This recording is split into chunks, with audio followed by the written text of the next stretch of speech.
Shalom, salam sejahtera, sahabat jalan yang lurus. Selamat berjumpa kembali di channel ini. Saya berharap dan selalu berdoa semoga sahabat semua tetap dalam keadaan baik, dalam keadaan sehat, dan pastinya tetap di dalam perlindungan Tuhan.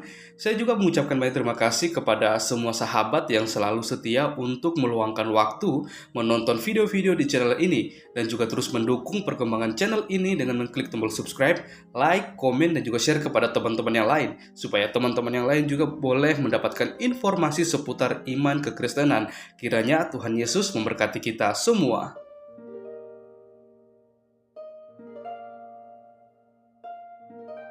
Saudaraku yang terkasih di dalam nama Tuhan Yesus, di kesempatan kali ini kita akan bersama-sama melihat bagaimana ada seorang pemuda yang sangat cerdas. Dia ini berani berhadapan dengan para polemikus dan di dalamnya juga ada Ustadz Tsuma.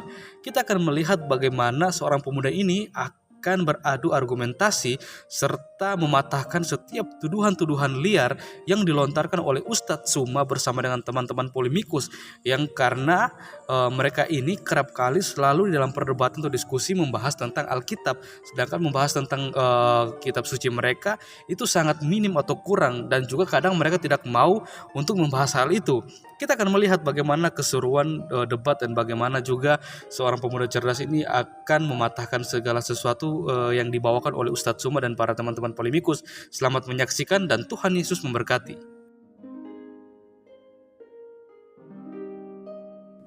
Jadi tema kita pada malam hari ini, siapakah pengikut setan? Jadi keberadaan setan itu adalah senantiasa mengajak manusia untuk tidak menyembah kepada pencipta langit dan bumi. Ajaran yang kemudian mengajarkan manusia untuk jauh daripada Allah, itu senantiasa akan terindikasi dalam kehidupan kita sehari-hari. Al-Quran menerangkan begini. Bismillahirrahmanirrahim. Bismillahirrahmanirrahim. Wa kathalika ja'alna likulli nabiyyin aduwwan syayatin ins wal jin. Jadi Allah mengatakan setiap nabi kami jadikan mereka memiliki musuh yang terdiri dari setan-setan yang ada dari sisi manusia dan juga ada dari golongan jin. Sebagian mereka membisikkan kepada sebagian yang lain perkataan yang indah sebagai tipuan. Dan kalau Tuhan mau menghendaki, niscaya mereka tidak akan melakukannya. Maka biarkanlah mereka bersama apa yang mereka ada-adakan. Jadi setan itu terdiri dari dua golongan. Ada dari golongan manusia, juga ada dari golongan jin. Selalu membisikkan manusia agar kemudian ingkar, jauh dari perintah Tuhan. Ini yang diterangkan oleh Al-Quran. Lalu kemudian di dalam surah An-Nisa ayat 117 juga dikatakan begini. A'udzubillahi minasyaitonirrajim. Iyad'una min dunihi illa inatha wa iyad'una illa syaitana marida. Yang mereka sembah selain Allah itu tidak hanyalah berhala, tagut. Tagut ini adalah sembahan selain daripada Allah, baik dia itu batu, pohon, manusia, sapi atau apapun itu. Di luar Allah itu tagut, berhala. Dan mereka tidak lain hanyalah menyembah setan yang durhaka. Ya, ini bisa kita terangkan nanti bahwa di tengah-tengah kehidupan anak keturunan Adam ada yang menyembah setan. Penyembah setan ini kemudian kelihatan dari pola pikir mereka, kelihatan dari kebiasaan mereka, kelihatan dari cara ibadah mereka dan perilaku dalam keberagamaan mereka. Jadi setan itu memang ada. Setan itu senantiasa mengelilingi manusia. Dan cara menyesatkannya itu kemudian adalah dengan cara membisikkan. Menghalau manusia, menghalau hati manusia untuk tunduk kepada perintah Tuhan. Walaqad adalla minkum jibillan katsira, afalam takunu ta'qilun.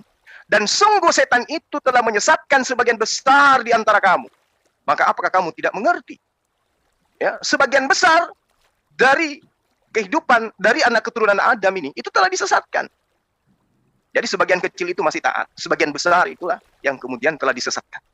Lalu kemudian Al-Quran juga sangat rinci menjelaskan ya bahwasanya kepada iblis, qala ma mana'aka alla tasjuda is amartuka. Apa yang menghalangi engkau wahai iblis untuk kamu tidak sujud kepada Adam ketika aku perintahkan kepadamu untuk sujud? Qala ana khairum min. Iblis mengatakan, aku lebih baik dari mereka. Aku lebih baik daripada Adam. Ya. Wa khalaqtahu min tin. Sementara aku dari api. Khalaqtani min nar wa khalaqtahu min tin. Jadi kesombongan inilah yang kemudian menyebabkan iblis ini tidak mau sujud kepada Adam. Begitu juga iblis yang berupa manusia, kesombongan dirinya karena merasa mereka menguasai semuanya, sampai dia tidak mau mengikuti apa yang diinstruksikan oleh Allah melalui perantaraan baginda Rasulullah Muhammad SAW. Ya, saya kira begitu, teman-teman. Yang pada intinya kemudian adalah di dalam Al-Quran menjelaskan bahwa iblis itu tidak nongol kemudian dalam rupa makhluk yang wujud nyata, tetapi iblis itu membisikkan, membelokkan hati kalbu manusia untuk kemudian menuju kepada Allah pencipta langit dan bumi. Jadi kelihatan yang mereka lakukan itu adalah kebaikan, tetapi kebaikan yang mereka torehkan itu tidak memiliki sumber yang akurat dari pencipta langit dan bumi. Demikian, terima kasih untuk sementara. Silakan. Oke, terima kasih opening statement yang sangat luar biasa dari Guru Juma. Yang saya andelin kalimatnya adalah bagaimana bahwa iblis membelokkan dari ajaran yang benar kepada penyembahan Allah Subhanahu wa taala kepada penyembahan yang salah. Terima kasih Guru Juma. 5 menit saat ini untuk tim Kristen, bukan tim ya, untuk anak Batak melakukan opening statement. Silakan anak Batak, waktu Anda akan mulai berjalan ketika Anda mulai berbicara. Silakan. Horas, horas, horas, damai Kristus bersama kita. Emenis tabatua ma berlinggoman dek kena mokmok, debatama nomor 2, horas mahita di parorot. Marhite-hite Tuhata Yesus Kristus, nunga tatanda bituhata. Saudara-saudara semua, kita orang Kristen harus teguh dengan iman kita. Kita hanya percaya kepada satu Tuhan. Tuhan kita itu roh, bukan yang lain. Di dalam kitab suci kita, jelas sekali diajarkan bahwa kesetiaan tidak boleh terlepas dari diri orang Kristen sampai akhir hayat. Siapa yang setia sampai pada kesudahannya akan selamat. Selamat dari apa, saudaraku? Kita orang Kristen selamat dari apa? Selamat dari alam maut. Kita tidak akan mengalami siksa kubur lagi kalau kita percaya Tuhan Yesus. Di mana dalilnya anak Batak? Matius 16. Tuhan Yesus berkata, di atas batu karang ini, aku akan mendirikan jemaatku, dan alam maut tidak akan menguasainya. Pengikut Tuhan Yesus tidak akan mengalami siksa kubur. Pengikut Tuhan Yesus tidak akan turun ke alam maut.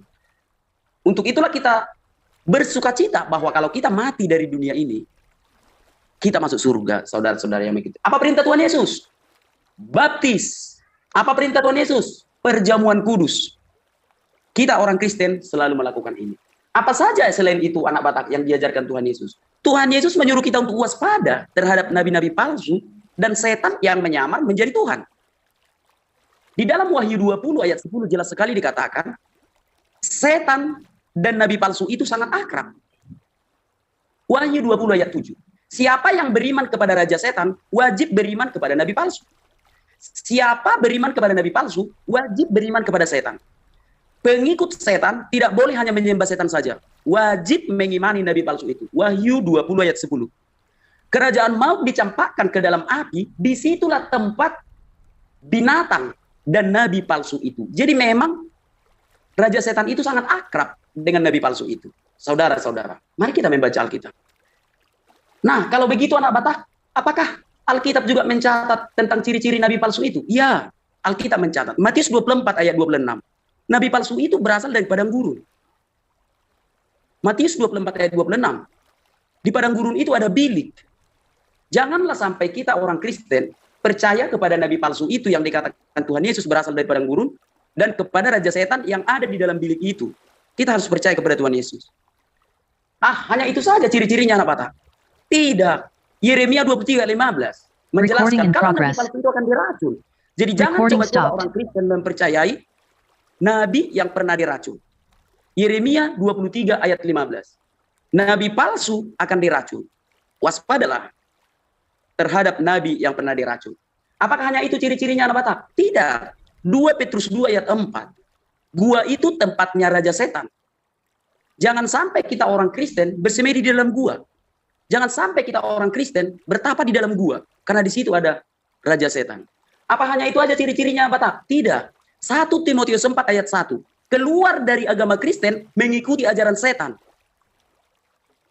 Tetapi roh dengan tegas mengatakan bahwa di waktu-waktu kemudian akan ada orang yang akan murtad dan mengikuti ajaran setan.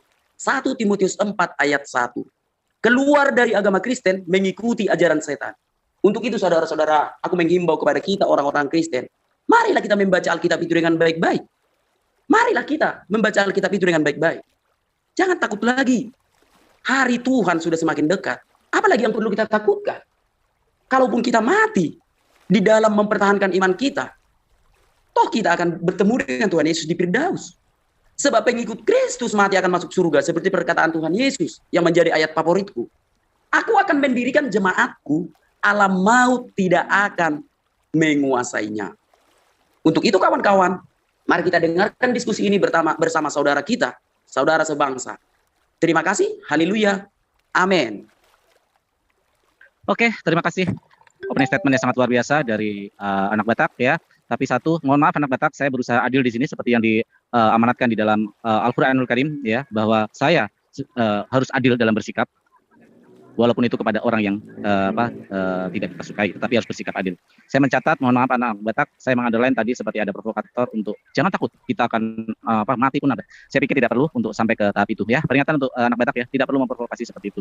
Terima kasih kepada kedua narasumber sudah melakukan opening statement masing-masing 5 menit. Dan sekali lagi saya akan iklan untuk memberi ruang istirahat kepada narasumber bahwa diskusi ini dilakukan di Zoom M3 ya. Nanti akan saya sebutkan semua channel-channel yang menyiarkan live stream ini. Tapi karena harus kita lanjutkan dulu, yaitu sesi tanya jawab. Jadi sesi tanya jawab 2 menit bertanya, 5 menit menjawab. Mohon timer disiapkan waktunya. Oke, udah disiapkan. Pertanyaan pertama dari pihak Muslim yang akan bertanya kepada pihak Kekristenan masalah topik ini, yaitu siapa pengikut iblis, apakah Islam atau Kristen. Silakan, 2 menit akan mulai berjalan ketika Bang Zuma mulai berbicara. Tafadhol. Oke, baik. Jadi pertanyaan saya sangat sederhana ya. Di dalam Wahyu 2 nomor 13, di situ dikatakan, aku tahu di mana engkau diam, yaitu di sana, di tempat tahta iblis, dan engkau berpegang kepada namaku. Jadi ada oknum yang berpegang kepada nama Yesus, yang bertahta di tempat iblis, dan engkau tidak menyangkal imanmu kepada aku. Juga tidak pada zaman Antipas. Jadi Antipas ini berbicara mengenai kejadian di saat Raja Herodes. Saksiku yang setia kepada aku, yang dibunuh di hadapan kamu, di mana iblis diam. Anda menyinggung nabi palsu.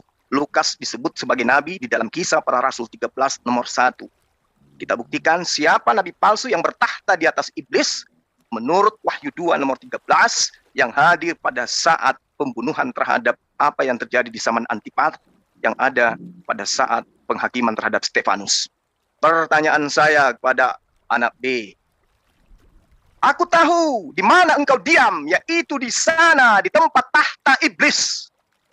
Dan engkau berpegang kepada namaku, dan engkau tidak menyangkal imanmu kepadaku. Pertanyaan saya, siapa yang berada di atas tahta iblis yang hadir pada saat zaman Antipas pembunuhan terhadap Stefanus yang disebut namanya Saulus? Siapa dia bagi Anda? Silakan. Oke, pertanyaan yang sangat luar biasa diambil dari Wahyu 2:13 dan juga bagaimana pertanyaan yang sangat menuki. Siapa yang duduk di tahta iblis ketika terjadi pembunuhan Stefanus? Pertanyaan ini sangat menarik untuk kita tunggu jawabannya dari pihak Kristen. Waktu 5 menit untuk anak Batak untuk menjawab pertanyaan dari Bang Zuma. Waktu akan mulai berjalan ketika anak Batak mulai berbicara. Silakan. Siap. Ya, itu pertanyaan yang sangat gampang dijawab ya kalau membaca satu perikop. Itu adalah wahyu Tuhan Yesus Kristus kepada Yohanes di Pulau Patmos. Tuhan Yesus berkata kepada Yohanes di Pulau Patmos tentang hal-hal yang terjadi di masa lampau. Iya benar. Itu terjadi ketika pembantaian Saulus yang menjadi saksi Kristus. Aku tahu di mana engkau diam, yaitu di sana, di tempat tahta iblis, dan engkau berpegang kepada namaku, dan engkau tidak menyangkal imanmu kepadaku, juga tidak pada zaman Antipas, saksiku yang setia kepadaku, yang dibunuh di hadapan kamu, di mana iblis diam. Saat itu saudara-saudara, Stefanus berada di tempat kediaman iblis, di mana orang-orang sudah dipenuhi iblis untuk membunuh dia. Dia tinggal di situ. Di mana orang-orang dirasuki iblis, disitulah iblis bertahta. Tetapi Stefanus tidak menyangkal nama Tuhan Yesus. Meskipun dia akan dilempari pakai batu, dia tidak bisa mengelak. Karena dia sedang berada di dalam tahta iblis. Yaitu, dia sedang dikelilingi orang-orang pengikut iblis. Sangat gampang sekali dijawab itu. Stefanus tidak menyangkal nama Tuhan Yesus, meskipun dia berada di pusaran orang-orang yang dikendalikan oleh iblis. Stefanus tidak menyangkal nama Tuhan Yesus meskipun dia dilempari pakai batu. Itulah yang dikatakan Tuhan Yesus. Dan Tuhan Yesus melihat bahwa Stefanus meskipun dia tinggal di tahta iblis, yaitu di kalangan orang-orang yang memang hatinya dirasuki iblis, Stefanus tidak menyangkal imannya. Tidak menyangkal imannya. Demikian juga dengan saya. Kalaupun saya nanti berada di sekitaran orang-orang iblis, di putaran, tempat tinggal saya itu dipenuhi dengan orang-orang pengikut setan, itulah tahta iblis. Tetapi saya tidak akan menyangkal iman saya, meskipun saya akan dilempari dengan batu. Itu yang dikatakan Tuhan Yesus kepada Rasul Yohanes. Tetap setia, meskipun kita tinggal di tahta iblis. Meskipun saya berada di kalangan orang-orang pengikut setan, di mana iblis bertahta, meskipun saya diutus ke sana memberitakan Injil, aku akan tetap setia, meskipun aku akan dilempari dengan batu. Tetap setia, tidak menyangkal. Sangat gampang sekali dijawab itu. Aku tahu di mana engkau diam. Artinya di mana engkau tinggal, di mana engkau berada. Yaitu di sana, di tempat tahta iblis. Di daerah mayoritas pengikut setan. Disitulah iblis bertahta. Dan engkau berpegang kepada namaku. Stefanus tetap berpegang kepada nama Yesus. Meskipun nyawanya terancam karena dia sedang ada di pusaran orang-orang pengikut setan. Dan engkau tidak menyangkal imanmu. Stefanus tidak menyangkal imannya meskipun dia dikelilingi pengikut-pengikut setan. Meskipun dia tinggal di tahta setan. Stefanus tidak menyangkal imannya. Kepadaku, juga tidak pada zaman Antipas, saksiku, saksi Tuhan Yesus itu menjadi martir. Sebab kami memang diutus ke tengah-tengah serigala. Sebab kami memang diutus ke tahta iblis untuk melumpuhkan iblis itu. Dan menyelamatkan pengikutnya. Yang setia kepada aku, kami tetap setia kepada Yesus. Stefanus setia kepada Tuhan Yesus Kristus. Meskipun dia berada di tahta iblis. Yang dibunuh di hadapan kamu. Stefanus memang dibunuh tetapi dia tetap setia.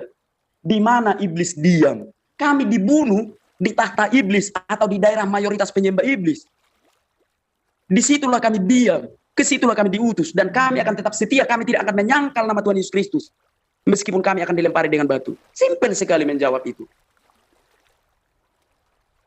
Terima kasih. Dan itu adalah contoh bagi saya. Itu adalah contoh bagi saya. Meskipun saya diutus ke tahta iblis, saya tidak akan menyangkal nama Tuhan Yesus. Sangat simpel itu. Horas, horas, horas. Damai Kristus bersama kita. Terima kasih, Pak. Oke, terima kasih jawaban dari pertanyaan pertama dari pihak Muslim tentang siapa yang ada di tahta iblis. 3 menit, Akhi. 3 menit untuk respon. Oke. Jadi biar adil. Baik. 3 Thank you. menit, Gurunda. Thank you, moderator. Oke, siap. Silakan, Gurunda. 3 menit waktu merespon jawaban dari anak Batak. Waktu akan mulai berjalan ketika Gurunda mulai berbicara. Silakan. Iya. Anda lagi baca pantun. Kitab Anda, Wahyu 2 nomor 13 itu tidak berbicara di mana Yesus berbicara dengan Stefanus. Yesus ini, data ini sedang menerangkan pernyataan-pernyataan yang berbicara kepada iblis. Iblis itu yang bertahta. Sementara Stefanus di situ dibunuh di hadapan si iblis. Baca dengan teliti ayat datanya. Dalihnya itu sangat jelas. Dikatakan yang dibunuh di hadapan kamu. Siapa yang dibunuh di hadapan kamu? Yang dibunuh di hadapan kamu adalah Stefanus. Stefanus dibunuh di hadapan kamu. Siapa kamu? Kamu iblis yang duduk di atas tahta. Coba belajar lagi. Wahyu 2 nomor 13 itu tidak berbicara dengan Stefanus. Stefanus itu sedang jadi korban. Ini sedang berbicara dengan iblisnya. Dan iblisnya hanya diam di sana. Itu dijelaskan di mana iblis itu diam. Sekarang tak ajarin kamu. Buka kitabmu sekarang. Di dalam Kisah Para Rasul 7 nomor 54. Tapi fokus kepada nomor 58. Buka. Kalau sudah buka bilang. Dia tak ajarin. Lanjut aja, Pak. Mereka menyeret Stefanus keluar kota. Lalu melemparinya. Dan saksi-saksi meletakkan jubah di depan kaki seorang pemuda yang bernama Saulus. Yang bernama Saulus. Saulus hanya diam di sana ketika terjadi pembantaian terhadap Stefanus. Yang dibunuh di hadapan kamu, di mana iblis diam. Jadi di sini ada iblis yang bertahta di atas tahtanya. Makanya dikatakan oleh Yesus, iblislah yang menjadi bapakmu dan kamu mau melakukan keinginan-keinginan bapakmu. Lagian data yang mengatakan di dalam Wahyu 3 nomor 9, si iblis ini ngaku. Lihatlah beberapa orang dari jemaah iblis, yaitu mereka yang menyebut dirinya orang Yahudi, tetapi yang sebenarnya tidak demikian. Siapa jemaat iblis yang dimaksud? orang-orang Yahudi. Siapa orang Yahudi? Pendiri Islam atau pendiri Kristen? Pertanyaannya adalah siapa pengikut orang Yahudi? Siapa iblis, jemaat iblis? Yang diterangkan di dalam Wahyu 3 nomor 9. Jadi sudah jelas ya.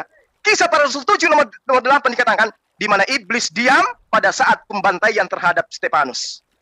Siapa yang dimaksud diam di sana? Saulus. Tapi kan dia bukan nabi. Kisah para Rasul 13 nomor 1, Saulus adalah nabi. Berarti nabi palsu. Tentang yang diracun, nanti saya akan jelaskan kepada Anda. Oke, Silakan. terima kasih Bang Zuma. Jawaban memparalelkan antara Wahyu 2 nomor 13 dengan Kisah Para Rasul nomor 7 yang mengatakan di sana bertahta di takhta iblis adalah Saulus. Kita kasih waktu 2 menit, akhir 2 menit untuk anak Batak memberikan respon terhadap sanggahan dari jawaban Anda di pertanyaan pertama tadi. Silakan anak Batak, waktu ada 2 menit. Waktu akan mulai berjalan ketika Anda mulai berbicara. Oke, terima kasih. Ya, saya hargai pendapat Gurunda, saya hargai. Tetapi jangan lupa Gurunda, kalau punya gelar seperti Gurunda, aku mengagumi.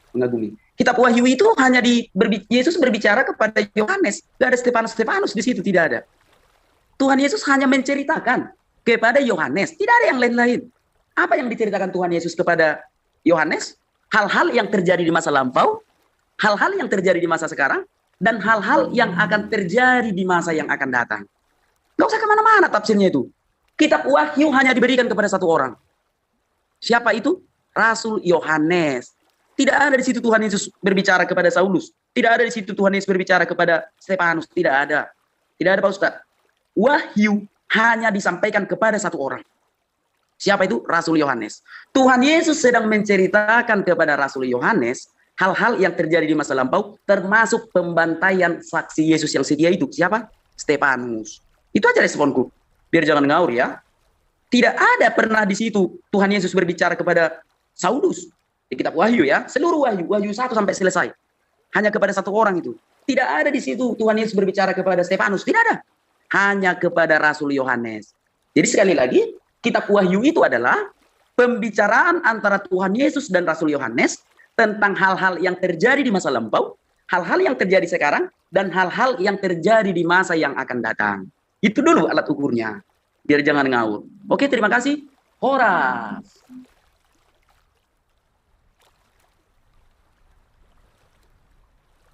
Oke, sorry, kayaknya Bang Farhan ini kepental ya. Saya ambil alih dulu. Ini kesempatan buat. Oke, terima kasih. Oh, Sorry, ya, tadi ada. agak mental. Silakan. Oke, sorry. Agak mental sedikit, malum lagi ada di sebuah daerah di Sumatera. Terima kasih anak Batak. Sekarang adalah giliran Anda bertanya. Pertanyaan pertama kepada Bang Zuma. Waktu Anda 2 menit untuk melakukan pertanyaan. Silakan, waktu akan mulai berjalan ketika Anda mulai berbicara. Silakan. Oke, terima kasih. Aku cuma satu, karena memang aku tahu Tuhan kita itu berbeda ya. Karena memang Tuhan kami itu roh. Gurunda sudah lebih tahu sebenarnya itu ya. Yohanes 8 ayat 24 itu ya.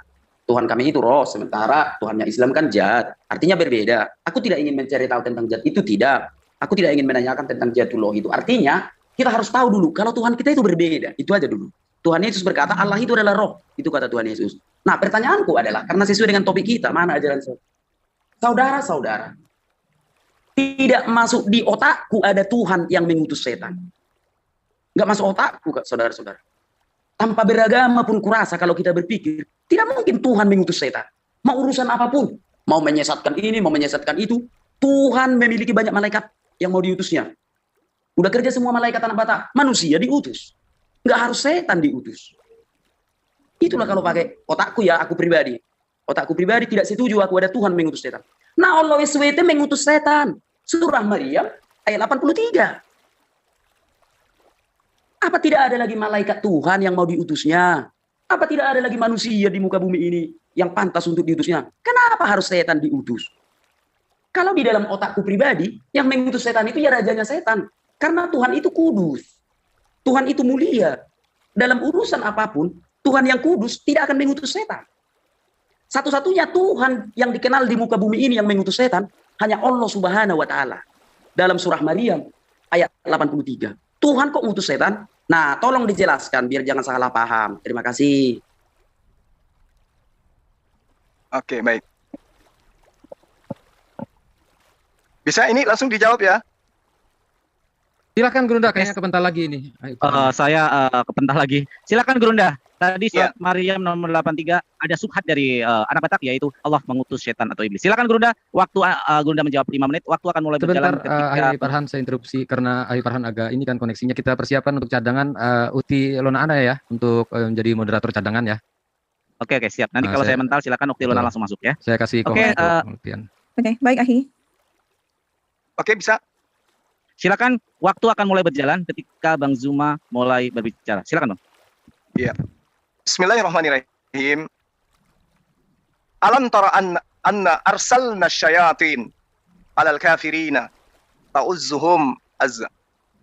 Tidakkah kamu melihat bahwasanya kami telah mengirim syaitan-syaitan itu kepada orang-orang kafir untuk menghasung mereka berbuat maksiat dengan sungguh-sungguh. Jadi ayat ini menjelaskan bahwa ketika kemudian manusia itu ingkar kepada Allah, oleh karena keingkarannya ini kemudian Allah memberikan ruang kepada iblis untuk mengusung orang-orang kafir agar menyesatkan orang-orang yang lain. Allahu waliyul ladina amanu yukhrijuhum minaz zulumati ilan nur walladina kafaru awliya'uhum at-tagut yukhrijunahum minan nar ila zulumah ulaika ashabun nar hum fiha khalidun. Jadi ayat tadi itu dijelaskan Allah pelindung orang-orang yang beriman. Allah mengeluarkan orang-orang beriman dari kegelapan kepada cahaya iman. Dan kepada orang-orang kafir, ada bagi mereka pelindung-pelindungnya, yaitu syaitan. Ini yang diterangkan oleh Al-Quran.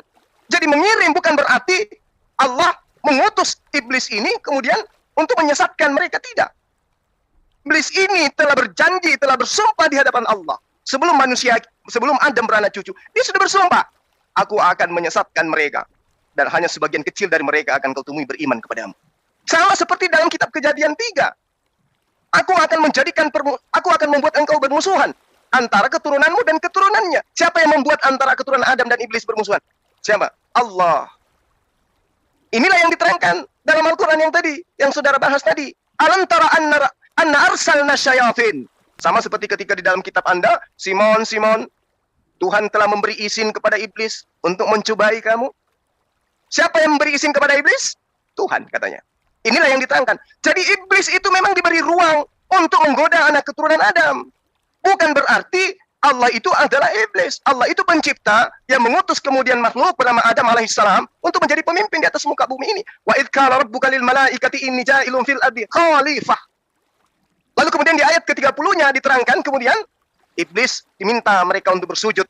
Di ayat selanjutnya maksudnya, diminta bersujud. Tapi di antara mereka ada yang tidak mau bersujud. Siapa dia? Dialah iblis. Maka Allah bertanya kepadanya, kenapa engkau tidak mau bersujud kepadanya ketika aku perintahkan kepadamu untuk bersujud kepada Adam?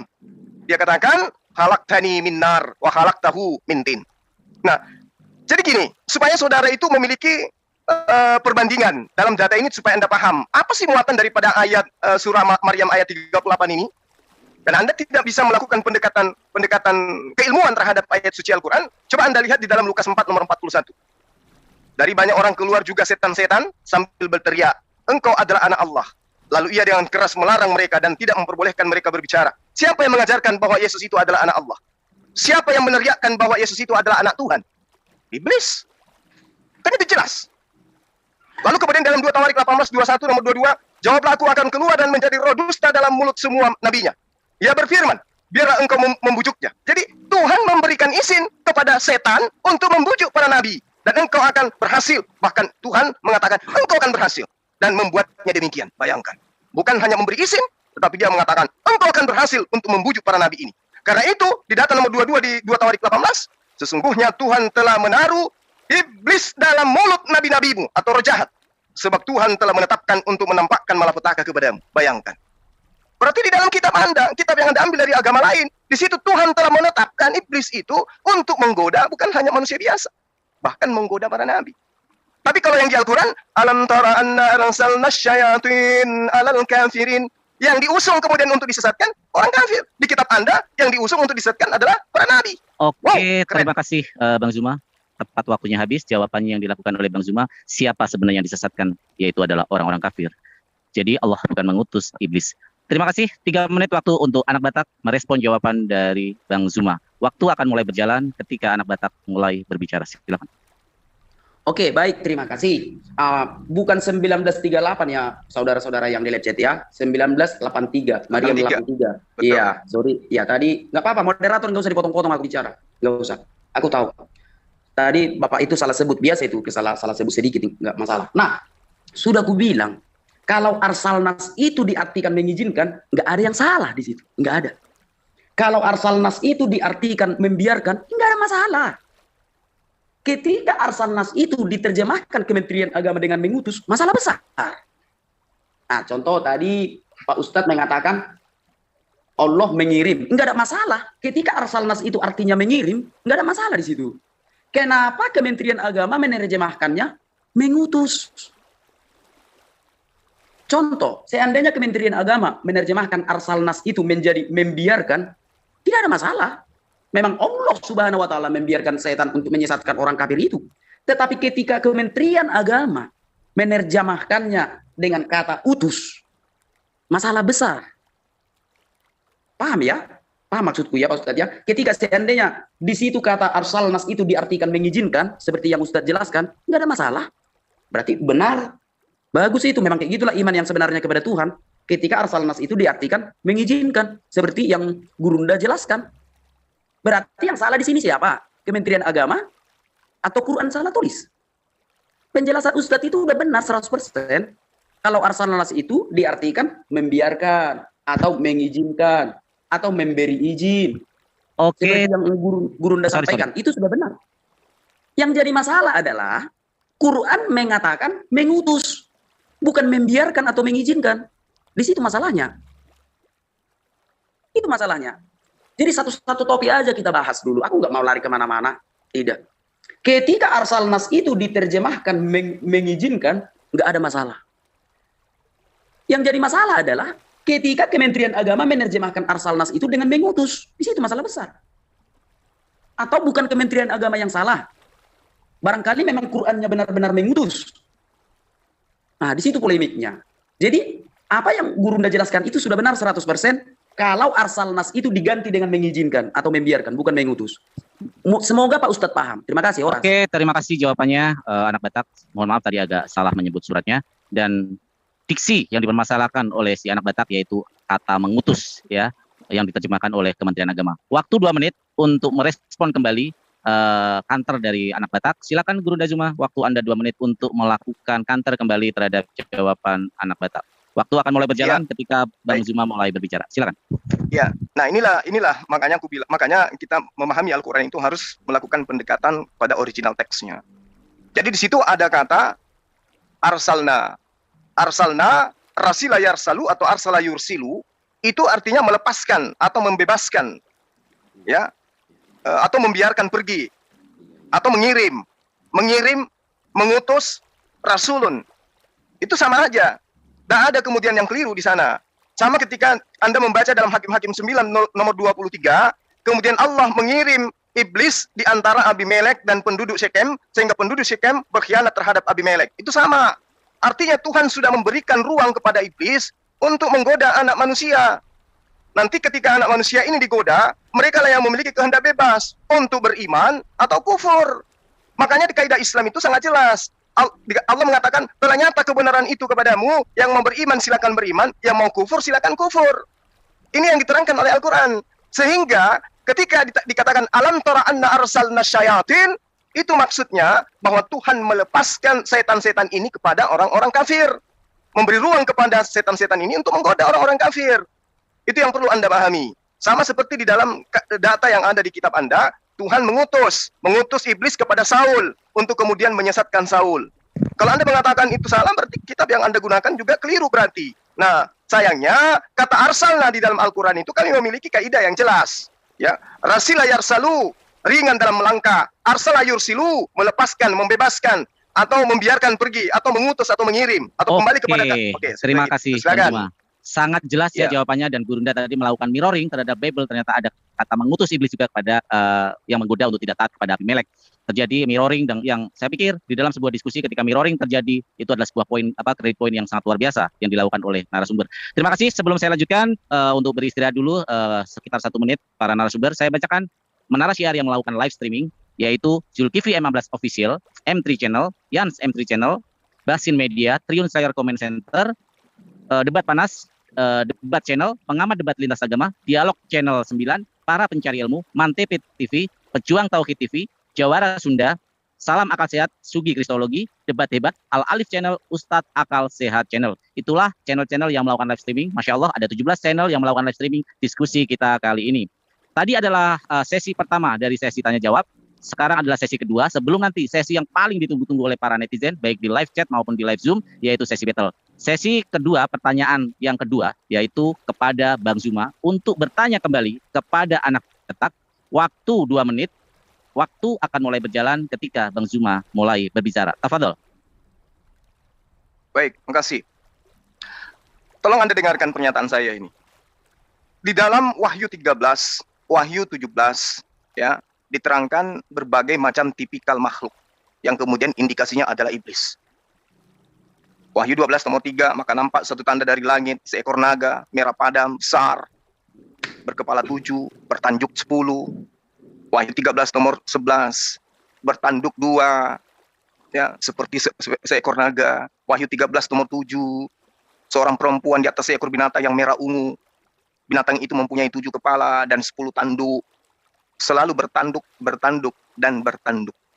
Iblis pun diceritakan bertanduk. Ya. Wahyu 17 nomor 12, dan ke-10 tanduk. Yang kulihat adalah 10 raja yang belum pernah memerintah. Kemudian dikatakan lagi, dia diberi kuasa sebagai raja, sama dengan binatang itu. Wahyu 17 nomor 16, dan ke-10 tanduk yang telah kulihat itu, binatang itu, membenci pelacur, dan seterusnya. Pertanyaan saya kepada saudara, di dalam Wahyu 5 nomor 6, maka aku melihat di tengah-tengah tahta dan keempat makhluk itu dan tengah-tengah tua-tua, berdiri seekor anak domba seperti disembelih, bertanduk 7 dan bermata 7.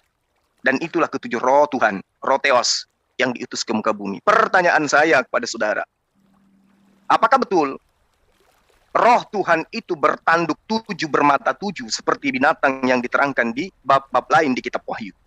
Apakah Tuhan Anda betul bertanduk 7 bermata 7? Coba Anda terangkan kepada saya bahwa pencipta langit dan bumi memang memiliki tanduk, matanya 7, tanduknya 7. Silakan. Oke, terima kasih. Pertanyaannya sangat tajam. Wahyu 5 ayat surat 6, yaitu tentang bertanduk 7 dan bermata 7. Apakah itu merujuk kepada kepada Tuhan itu sendiri, roh Tuhan? Silakan anak Batak, waktu Anda 5 menit untuk melakukan jawaban. Waktu akan mulai berjalan ketika Anda mulai berbicara. Silakan. Oke, ya, terima kasih. Saudara-saudara, tanduk yang dicatatkan di dalam Alkitab melambangkan kuasa. Tanduk itu artinya kuasa. Contoh, malaikat dari Tuhan itu tidak ada tanduknya. Kenapa? Karena malaikat dari Tuhan tidak memiliki kuasa. Nah, itu dulu. Jadi tanduk itu artinya kuasa. Jadi kalau ada dikatakan ada satu makhluk bertanduk, berarti makhluk itu punya kuasa. Ada kekuatannya. Jadi malaikat dari Tuhan tidak punya kuasa. Hanya menurut saja. Nah, kalau setan, kenapa setan dikatakan bertanduk? Karena setan itu punya kuasa. Ada kuasanya. Jadi tanduk di situ berbicara dengan kuasa. Artinya ada kuasanya. Jadi kalau ada satu roh yang tidak bertanduk, berarti tidak ada kuasanya. Kalau ada satu roh bertanduk, berarti roh itu ada kuasanya. Nah, begitu ya. Jadi tanduk berbicara kuasa. Baik, tentang bertanduk 7, roh Allah. Ya, fungsi roh kudus ada 7. Roh kudus itu memiliki kuasa. Roh kudus itu memiliki kuasa, saudara-saudara. Tanduk di situ tidak berbicara tentang kejahatan, tidak, tetapi berbicara tentang kuasa. Itulah tanduk. Iblis juga dikatakan bertanduk. Kenapa? Karena iblis memiliki kuasa. Demikian juga dengan roh Tuhan. Roh Tuhan dikatakan bertanduk. Karena roh Tuhan itu punya kuasa. Kenapa 7? Kenapa 7 anak Batak? Fungsi roh kudus ada 7. Roh penghibur, roh penolong. Artinya ada kuasa yang dimiliki roh itu. Fungsi roh kudus ada 7. Nah, bagaimana mengimani roh Tuhan yang dikatakan bertanduk 7 ini, atau roh Tuhan yang memiliki 7 kuasa ini? Sejak semula penyembah Tuhan telah mempercayainya. Makanya kami di gereja mendirikan kaki dian, dan di atas kaki dian ini kami memasang 7 lilin. Itu adalah simbol dari ke-7 roh Allah yang pernah menyertai kami. Nah, itulah pertanda dari roh Allah yang pernah menyertai kami, yaitu roh penolong, roh pemberi hikmat, roh penghibur, fungsi Roh Kudus itu 7. Jadi tanduk tidak berbicara sesuatu yang negatif di dalam Alkitab. Tidak berbicara tentang sesuatu yang negatif. Tetapi tanduk itu artinya bahwa si pemilik tanduk ini memiliki kuasa. Itulah tanduk. Jadi ketujuh tanduk roh Allah itu 7 fungsi Roh Kudus. Contoh, ketika kami mengalami duka cita, roh penghibur datang. Roh penghibur datang untuk menghibur kami. Ada kuasanya untuk menghibur kami. Contoh, ketika aku memiliki masalah, roh penolong datang. Itulah fungsi Roh Kudus, yaitu Roh Tuhan. Artinya, ketujuh roh ini, ketujuh fungsi dari Roh Tuhan ini memiliki kuasa untuk melakukan segala sesuatu sesuai dengan kemauan Tuhan. Contoh, ketika aku ingin melakukan sesuatu tetapi aku kurang pintar, roh hikmat ada. Nah, itu jawabannya ya. Sangat simpel. Mungkin banyak yang tidak mengetahuinya ya, tapi kami di antara teolog-teolog Kristen memahami itu. Tanduk itu melambangkan kuasa, ada kuasa. Jadi roh Tuhan itu menyertai kami dengan 7 fungsi. Makanya orang Yahudi itu membuat di sinagoge kaki Dian, di atas kaki Dian ini dibikin lilin 7. Karena memang sejak orang Israel keluar dari Mesir, ke-7 fungsi roh Allah ini sudah menemani mereka.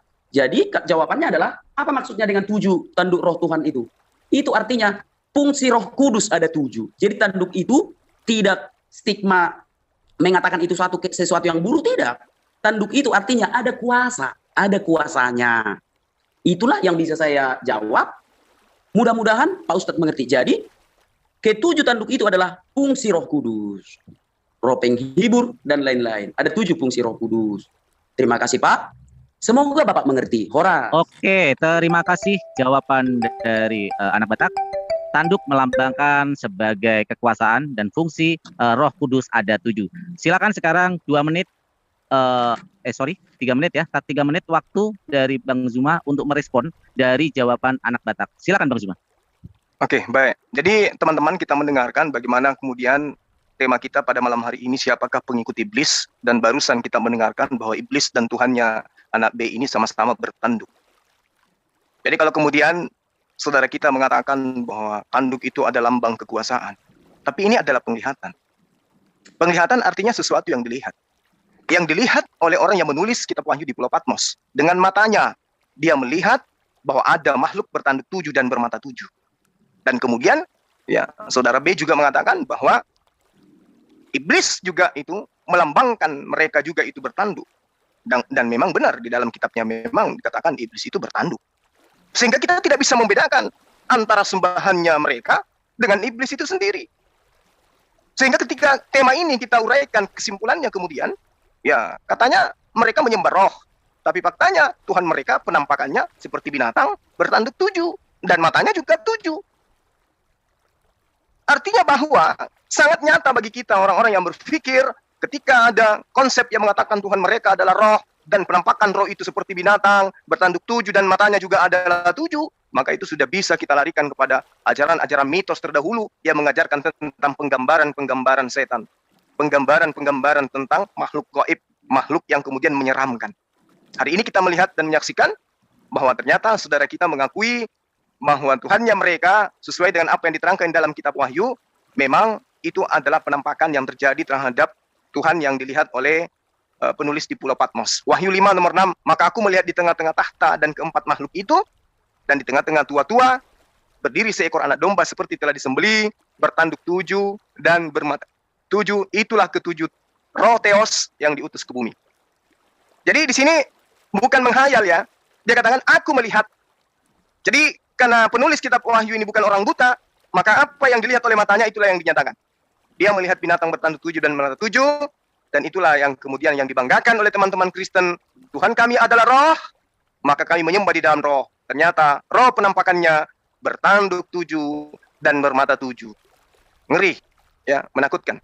Karena di Wahyu 13 nomor 1 juga dikatakan, seekor binatang keluar dari dalam laut, bertanduk 10 dan berkepala 7. Wow, mirip. Oke, makasih. Terima kasih Bang Zuma. Kembali sebuah ini ya tentang tanduk ya. Bagaimana penyembahan kepada ruh dan yang dilihat, karena secara empirisme dengan mata langsung Yohanes melihat ada roh ya bertanduk 7. Apakah itu artinya yang disembah adalah yang bertanduk oleh umat Kristen? Waktu 2 menit untuk anak Batak melakukan counter dari jawaban Bang Zuma. Waktu akan mulai berjalan ketika anak Batak mulai berbicara. Silakan. Oke, baik. Ya, enggak apa-apa, ini diskusi. Tanduk itu melambangkan kuasa, sudah jelas dari tadi kawan-kawan ya. Artinya, kalau dikatakan bertanduk berarti ada kuasanya. Bukan di perjanjian baru saja. Di dalam Yesaya 11 ayat 2, roh Tuhan ada padanya. Apa itu? Roh hikmat, roh pengertian, roh nasihat, roh keperkasaan, roh penghibur. Itulah 7 tanduk yang dikatakan di situ. Artinya ada kuasa. Ada kuasa. Fungsi Roh Kudus ada 7 dan sudah saya katakan tadi, kami membuat kaki diam di gereja, lilin menyala di situ ada 7. Kristen dan Yahudi melakukan itu. Ya itulah iman kami. Roh Kudus itu terbagi dari 7 fungsi dalam penyertaannya. Yesaya 11 ayat 2. Roh Tuhan, roh hikmat, roh pengertian, roh nasihat, roh keperkasaan, roh pengenalan, roh takut akan Tuhan, roh penghibur. Kaki dian itulah simbolnya. Makanya di sinagog-sinagog Yahudi itu ada kaki dian, lilinnya 7. Nah, lilinnya 7 menyala. Itulah roh penyertaan Tuhan. Jadi Tuhan itu menyertai kami sesuai dengan kemauan Tuhan. Kalau Tuhan memang mau menyertai kami dengan memberikan 7 fungsi Roh Kudus, ya kami bisa apa? Kami hanya bisa menuruti kata Tuhan saja. Jadi tanduk tidak berbicara tentang sesuatu yang jelek. Tidak. Tetapi tanduk itu berbicara tentang kuasa. Berbicara tentang kuasa. Nah, soal penglihatan yang Pak Ustadz bilang di kitab Wahyu, itulah yang dilihatnya. Itulah yang dituliskannya. Dia tidak mau mengurangi dan tidak mau menambahi. Nah, itu jawaban saya. Terima kasih, Horas. Oke, terima kasih. Itu jawaban dari anak Batak bahwa tanduk kembali ditekankan oleh anak Batak, tanduk itu adalah kekuasaan. Sedangkan dari pihak Bang Zuma menekankan bahwa kalau memang kekuasaan, kenapa iblis juga bertanduk? Artinya ada paralelisasi di sana bahwa iblis juga punya tanduk dan yang disembah adalah roh yang bertanduk. Terima kasih anak Batak atas jawabannya. Sekarang giliran Anda untuk melakukan pertanyaan yang kedua sebelum sesi yang ditunggu-tunggu yaitu sesi battle. Waktu Anda 2 menit untuk melancarkan pertanyaan kepada Bang Zuma. Oke, terima kasih. Aku ganti pertanyaan tadi udah satu ya, udah dijawab tadi ya bahwa memang benar. Oke. Sekarang aku kembali dulu ke pertanyaanku yang kemarin itu yang belum ada jawabannya sampai sekarang. Pikiran dari mana orang pulang bertapa jadi nabi? Nah, saya hafal mati itu kawan-kawan. Muhammad menyendiri di dalam gua. Nama guanya Gua Hiro. Habis bekalnya, pulang lagi ke rumah. Bertahan lagi dia di dalam gua itu. Atau di dalam hadis itu dikatakan ibadah di malam hari. Bayangkan kawan-kawan. Ada orang yang tidak punya agama masuk ke dalam gua. Di malam hari. Dan kerasukan. Didekat. Atau kalau apologet Kristen mengatakan dicekek katanya. Aku tidak mengatakan dicekek. Didekap sampai kesusahan. Muhammad ini di dalam gua pada malam hari. Pulang-pulang jadi nabi. Akal sehat dari mana orang pulang bertapa jadi nabi? Dan di dalam hadis itu dikatakan bahwa dia bukan bertemu dengan Jibril. Dia bertemu dengan Namus. Yang mengatakannya siapa? Waraqah bin Naufal. Kenapa Waraqah bin Naufal mengatakan itu Namus? Karena Muhammad menceritakan asal mulanya, oh kau bertapa di dalam gua. Oh itu Namus. Karena menurut Alkitab, Namus itu memang ada di dalam gua. 2 Petrus 2 ayat 4. Namus itu setan. Karena yang ditanya adalah pendeta. Pendeta kitab sucinya Alkitab ketika dia menceritakan. Oh aku pergi ke gua, ada mendekap aku. Oh itu Namus. 2 Petrus 2 ayat 4. Nah, setan itu ada di dalam gua. Nah, bagaimana cara mempercayai orang pulang bertapa jadi nabi? Oke, terima kasih. Waktu Anda habis, anak Batak. Bagaimana mempertanyakan kenabian Rasulullah SAW ketika setelah di Gua Hiro melakukan tahanut, pulang-pulang menjadi nabi. Silakan Bang Zuma, waktu Bang Zuma 5 menit untuk menjawab pertanyaan dari anak Batak. Waktu akan mulai berjalan ketika Bang Zuma mulai berbicara. Silakan. Baik. Jadi gini, semoga pertanyaan ini bisa kemudian mencerahkan ya, baik Islam, utamanya Islam, dan juga teman-teman Kristen. Rasulullah Muhammad SAW ketika kemudian didatangi oleh sosok makhluk yang kemudian disebutkan oleh ahli kitab, yaitu seorang rabi, Warakah, yang kemudian tidak memegang kitab perjanjian baru milik orang Indonesia, Kristen Indonesia. Tapi mereka kemudian, Warakah di sini menggunakan kitab yang berasal dari kitabnya orang Kristen Arab. Di situ datanglah kemudian Khadijah bersama dengan baginda Rasulullah Muhammad SAW. Dia katakan kepada Warakah, wahai saudaraku, ya, Rasulullah Muhammad SAW itu didatangi oleh makhluk. Lalu kemudian makhluk itu memerintahkan kepadanya untuk melafalkan sebuah kalimat. Iqra bismi rabbikal ladzi khalaq. Karena ini sudah dinubuatkan dan ini diketahui oleh Warakah bahwa di dalam kitab Yesaya ada pemberitaan tentang sosok yang akan diberi sebuah kitab termaterai, di mana kitab itu tidak akan pernah bisa dibaca oleh mereka yang bisa membaca atau orang yang tidak bisa membaca kecuali diberi petunjuk oleh Allah. Maka apa kata Warakah pada masa itu? Kudus, kudus, Haza kudus, Haza kudus, sang suci, sang suci, sang suci. Jadi Warakah mengatakan itu. Kenapa Warakah spontan mengatakan itu? Karena dia adalah ahli kitab, bukan ahli terjemah. Nah, kata yang dikatakan oleh Warakah, dia adalah namus.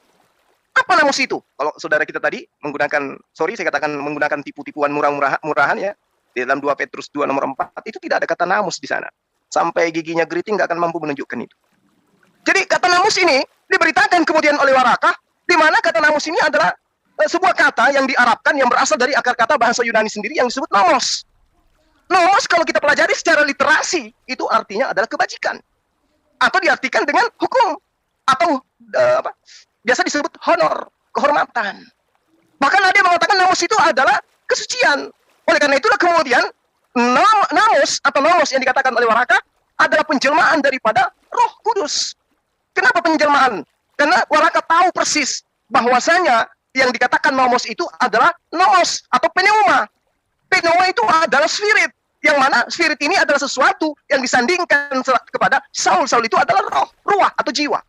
Berarti yang datang kepada baginda Rasul Muhammad SAW itu adalah namus. Namus itu apa? Al-Quran menjelaskan. Kul man kana aduwwan li Jibril fa innahu nazzalahu ala qalbika bi idznillah musaddiqan lima baina yadayhi wa hudan wa busyra lil mu'minin. Siapa dia? Siapa Jibril ini? Al-Quran menjawabnya. Kul nazzalahu ruhul qudus min rabbika bil haqqa liyudzabbital ladzina amanu wa hudan wa busyra lil muslimin. Jadi Jibril adalah Roh Kudus. Roh Kudus adalah Jibril yang kemudian disebut oleh Warakah dengan sebutan namus. Namus adalah nomos. Nomos adalah kebajikan atau hukum-hukum. Maka Al-Quran datang kemudian membawa hukum-hukum. Makanya dikatakan dalam Al-Quran Syura nomor 52 bahwa Al-Quran yang datang pada baginda Rasulullah Muhammad SAW itu adalah pembimbing bagi seluruh umat manusia kepada jalan yang lurus. Wa innaka latahdi ila siratim mustaqim. Wa katsalika auhayna ilaika ruhan min amrina ma kunta tadri mal kitab wal iman walakin ja'alnahu nuran nahdi bi man nasha min ibadina. Lalu kemudian ditegaskan wa innaka latahdi ila siratim mustaqim. Kok bisa kayak begitu? Iya, karena memang sudah dinubuatkan. Di mana nubuatan itu terjadi? Ketika teman-teman Kristen itu tidak memahami literasi nubuatan itu, coba kita tunjukkan dalam Yesaya 42 nomor 1. Apa yang diterangkan? Lihat itu hambaku yang kupegang, orang pilihanku, yang kepadanya aku berkenan. Aku telah menaruh rohku ke atasnya, supaya ia menyatakan hukum kepada bangsa-bangsa. Berarti hukum ini harus datang. Berarti nomos ini harus ada. Berarti namus ini harus menyatakan diri kepada dia yang sudah ditentukan oleh Allah sebagai nabi yang akan menaklukkan 10 bangsa-bangsa. Terima kasih Bang Suma. Masya Allah, luar biasa. Melakukan paralelisasi antara namus, nomos, dan arti dari namus dan nomos ini dikaitkan dengan paralelisasi dengan Bible. Arti nomos dan Bible adalah kebajikan, hukum-hukum. Luar biasa jawaban dari pihak Muslim yang dilakukan oleh Bang Zuma. Saya berusaha bersikap adil untuk menjawab dan memandu acara ini. Silakan untuk 3 menit waktu Anda. Anak Batak melakukan counter dari jawaban yang dilakukan oleh Bang Zuma. Waktu akan mulai berjalan ketika Anda mulai berbicara. Silakan. Oke, aku tanggapi dulu dari kesalahannya tadi. Warokah bin Naufal dikatakan Pak Ustadz itu rabi. Bukan, itu salah total. Warokah bin Naufal itu pendeta Nasrani. Jangan mendustai firman Allah, Pak Ustadz. Warokah itu bukan rabi, tetapi pendeta. Yang berikutnya, cuma itu aja yang salah. Yang lainnya sudah benar. Jadi saudara-saudara, kita sudah sama-sama mendengar ya. Kalau Ustadz tadi mengakui namus itu adalah Jibril. Sah ya, jangan aku lagi dihujat ya. Jangan bilang aku menghujat. Ustadz juga mengakui tadi kalau namus itu adalah Jibril. Sah ya, itu udah benar. Yang salah cuma itu aja tadi. Ustadz mengatakan Warokah itu rabi. Tidak, Warokah itu bukan rabi, tetapi Warokah itu adalah pendeta Nasrani ya. Nah, jadi itu aja yang salah yang mau aku koreksi. Namus itu adalah Jibril, berarti aku berhasil membangun stigma di YouTube kalau namus itu adalah Jibril dan dibenarkan oleh Ustadz Gurunda. Nah, itu udah benar. Nah, berikutnya mengambil nubuatan dari Alkitab, tidak saatnya ya membahas Alkitab karena ini sedang pertanyaan kepada Islam, tidak mungkin membahas Alkitab. Oke, berikutnya tentang kata Ustadz tadi itu hukum. Nomos itu hukum benar. Kalau hukum itu tidak ada sosoknya, tidak bisa mendekap. Nah, tidak bisa mendekap ya. Jadi kalau Pak Ustadz mengatakan kalau namus itu adalah Jibril, aku setuju. Jibril itu adalah malaikat. Namus itu juga malaikat. Nah, itu baru benar. Tetapi ketika Ustaz mengatakan itu ketetapan atau hukum, tidak. Hukum itu undang-undang. Tidak ada esensinya itu, undang-undang. Itu hanya peraturan. Nah, itu hanya peraturan. Jadi udah dua benar, yang dua lagi kukoreksi ya. Yang tadi itu kalau Waroka itu adalah seorang pendeta Nasrani, bukan seorang rabi itu. Dan pendeta Nasrani itu kitab sucinya ya Alkitab, nggak usah dibohongi lagi. Nah, kenapa dikatakan di situ Namus itu? Karena memang Khadijah binti Khuwailid berkata kepada Waroka bin Naufal, wahai putra pamanku, dengarkanlah apa yang akan diceritakan anak saudaramu ini. Lalu Muhammad menceritakan, pertama-tama aku pergi ke gua, bertahan aku di situ atau ibadah di malam hari. Lalu bekalku habis, pulang lagi aku ke rumah. Bertahan lagi aku. Maka datang satu sosok, aku didekat. Dari situlah pendeta bisa menyimpulkan. Karena ketika ditanyakan pendeta, yang diambilnya pasti kitab suci. Bukan ere-ere yang diambil, karena yang ditanya pendeta, diambil Alkitab. Oh, di dalam gua kau ya, bertahan ya ibadah di malam hari. Di dalam gua, apa yang ada di dalam gua ya? Oh, 2 Petrus 2 ayat 4, setan. Oh, makanya dibilang namus. Dan Ustadz mengakui tadi bahwa namus itu adalah Jibril. Terima kasih. Berarti aku tidak menghujat selama ini kalau namus itu adalah Jibril. Terima kasih, Horas. Oke, terima kasih. Dibawa ke paralisasi kitab Bible oleh anak Batak. Silakan Bang Zuma, waktu Bang Zuma 2 menit untuk menanggapi, mengakhiri sesi pertanyaan kedua ini. 2 menit untuk Bang Zuma. Waktu akan mulai berjalan ketika Bang Zuma mulai berbicara. Silakan. Iya. Jadi ya yang namanya pengikut ya yang selalu menyesatkan, di Al-Qur'an menerangkan orang-orang itu akan selalu menggiring kepada sesuatu yang menyesatkan manusia. Dia mencoba mengambil 2 Petrus. Di situ tidak ada namus di situ. Atau nomos nggak ada di sana. Nggak ada kemudian. Yang dikatakan di sana itu adalah agelos. Agelos itu artinya utusan. Bahkan dikatakan sebagai malaikat. Kalau dikatakan yang berbuat dosa, malaikat yang berbuat dosa juga dikatakan hamartaon. Bukan dikatakan nomos. Nggak ada. Dari bahasa Yunani, tidak ada itu nomos, adalah iblis, nggak ada. Jadi ini hanya upaya untuk menyesatkan manusia. Ya, di dalam bahasa Yunani hamartaon itu adalah berbuat dosa. Lalu kemudian malaikat yang berbuat dosa yang dicampakkan ke dalam gua pun dikatakan sebagai agelos. Lalu nomosnya di mana? Bahkan kemudian kalau Anda mengakui bahwa Waraka itu adalah ahli kitab, berarti dia lebih tahu daripada Anda. Anda bukan ahli kitab, Anda adalah ahli terjemah. Dia mengatakan haza namus, ini adalah namus. Namus itu artinya adalah malaikat suci. Dia adalah peneima. Peneima artinya spirit. Spirit itu datang dari Allah. Makanya Waraka mengatakan kudus, kudus, kudus. Jadi tidak ada penyesatan di sana. Sehingga kalau Anda membaca Al-Quran dengan baik, Al-Quran itu membimbing manusia dari cara menyembah kepada Tuhan dengan cara yang benar sampai berhubungan kepada sesamanya manusia. Hablu minallah wa hablu minannas. Karena akan datang kepada orang yang mengajarkan hukum-hukum kepada seluruh umat manusia. Hukum-hukum itulah kemudian yang didatangkan oleh Roh Kudus. Roh Kudus itulah yang disebut Jibril. Jibril inilah yang kemudian disebut namus. Namus ini adalah nomos. Nomos ini adalah hukum-hukum. Bukan kemudian iblis, beda. Yang iblis itu yang tadi, yang menyaksikan daripada pembantaian terhadap Stefanus. Oke, terima kasih Bang Zuma. Oke, mengakhiri sesi tanya jawab. 25 menit ya? Ya, 25 menit. Jadi nanti 2 kali 25 menit. Biar pas nanti yang Bang Syahir pas jam 10 nanti berdebatnya. Saya paskan dengan waktu untuk diskusi yang kedua nanti, Bang. Catur atau gimana, Bang Farhan? Enggak, 25 menit. Pertama Muslim bertanya kepada pihak Kristen, nanti 25 menit kedua pihak Kristen yang bertanya kepada pihak Islam. Oke. Untuk mengelaborasi topik tanya jawab tadi. Bang, tadi kan saya yang bertanya duluan. Biarkan tamu kita yang bertanya dulu. Oke, siap Bang Zuma.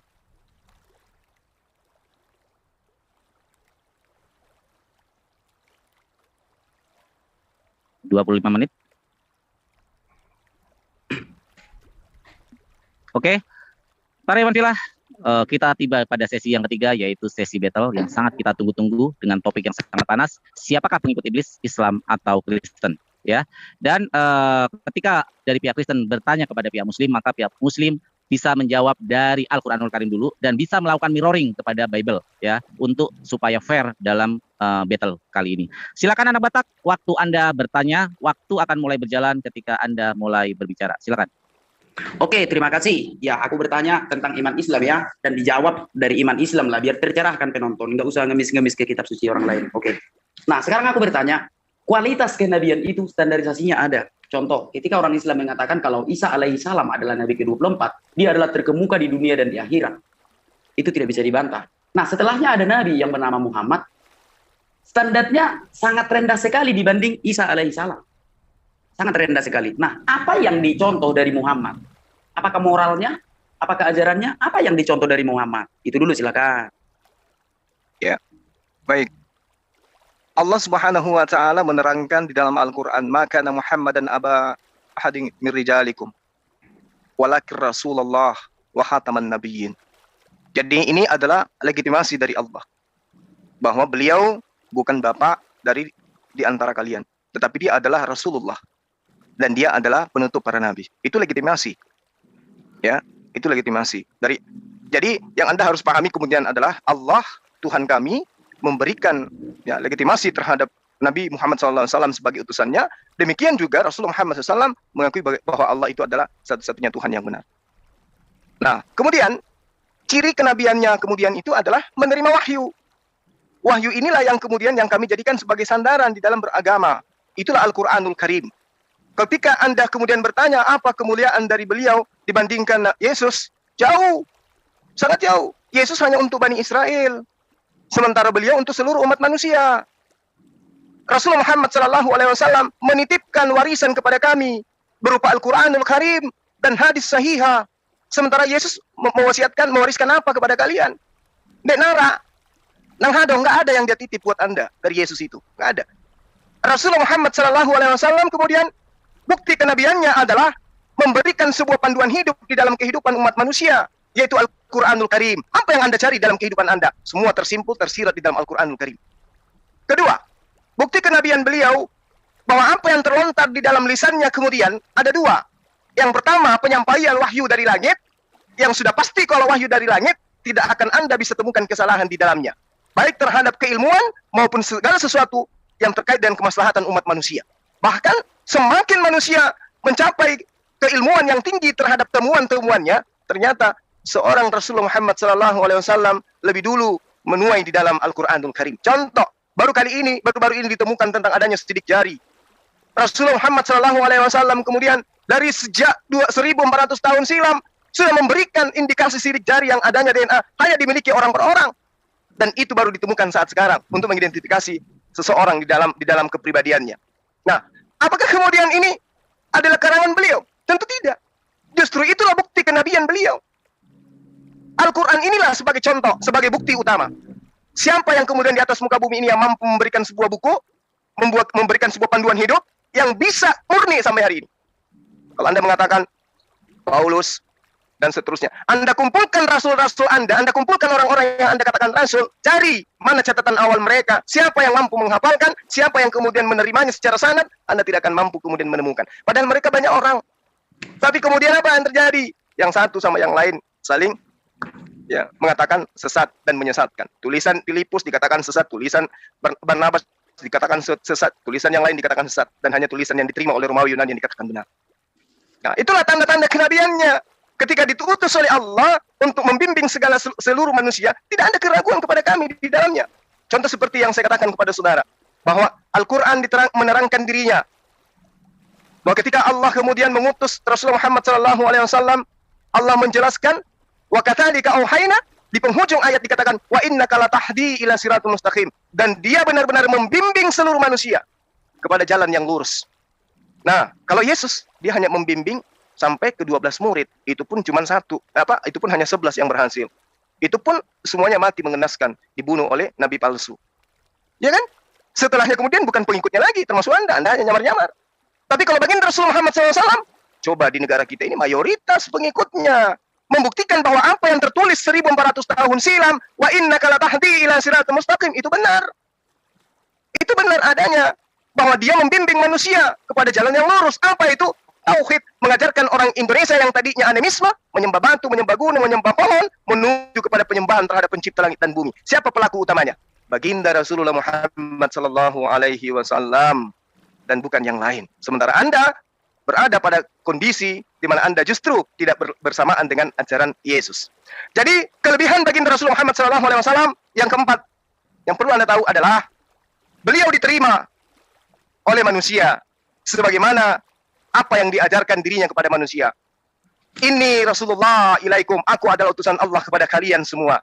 Dan yang menerimanya pun mendudukkan dia sebagai utusan Allah, sebagai Rasulullah. Yesus datang kepada Bani Israel, ngajar kurang lebih 3 tahun, menyerukan, wahai Bani Israel, aku ini adalah utusan Allah kepadamu. Tapi kemudian ditolak. Ajarannya dan yang dianut oleh orang-orang yang mengaku sebagai pengikutnya bertentangan. Yesus mengajarkan, aku diutus kepada domba-domba yang hilang dari Bani Israel. Pengikutnya kebanyakan mengatakan, lu juga diutus untuk kami orang Batak. Padahal itu Yesus tidak pernah katakan. Itulah kekurangannya. Baginda Rasulullah Muhammad SAW diutus kepada seluruh manusia dan diiyakan dan diaminkan oleh dunia. Yesus mengatakan dengan mulutnya, aku diutus hanya kepada domba-domba yang hilang dari Bani Israel. Begitu dia terangkat ke langit, ajarannya dibongkar. Justru dikatakan, engkau diutus kepada seluruh manusia juga. Entah siapa yang benar, Yesus atau pengikut-pengikut, orang-orang yang mengaku pengikut. Demikian. Oke, terima kasih.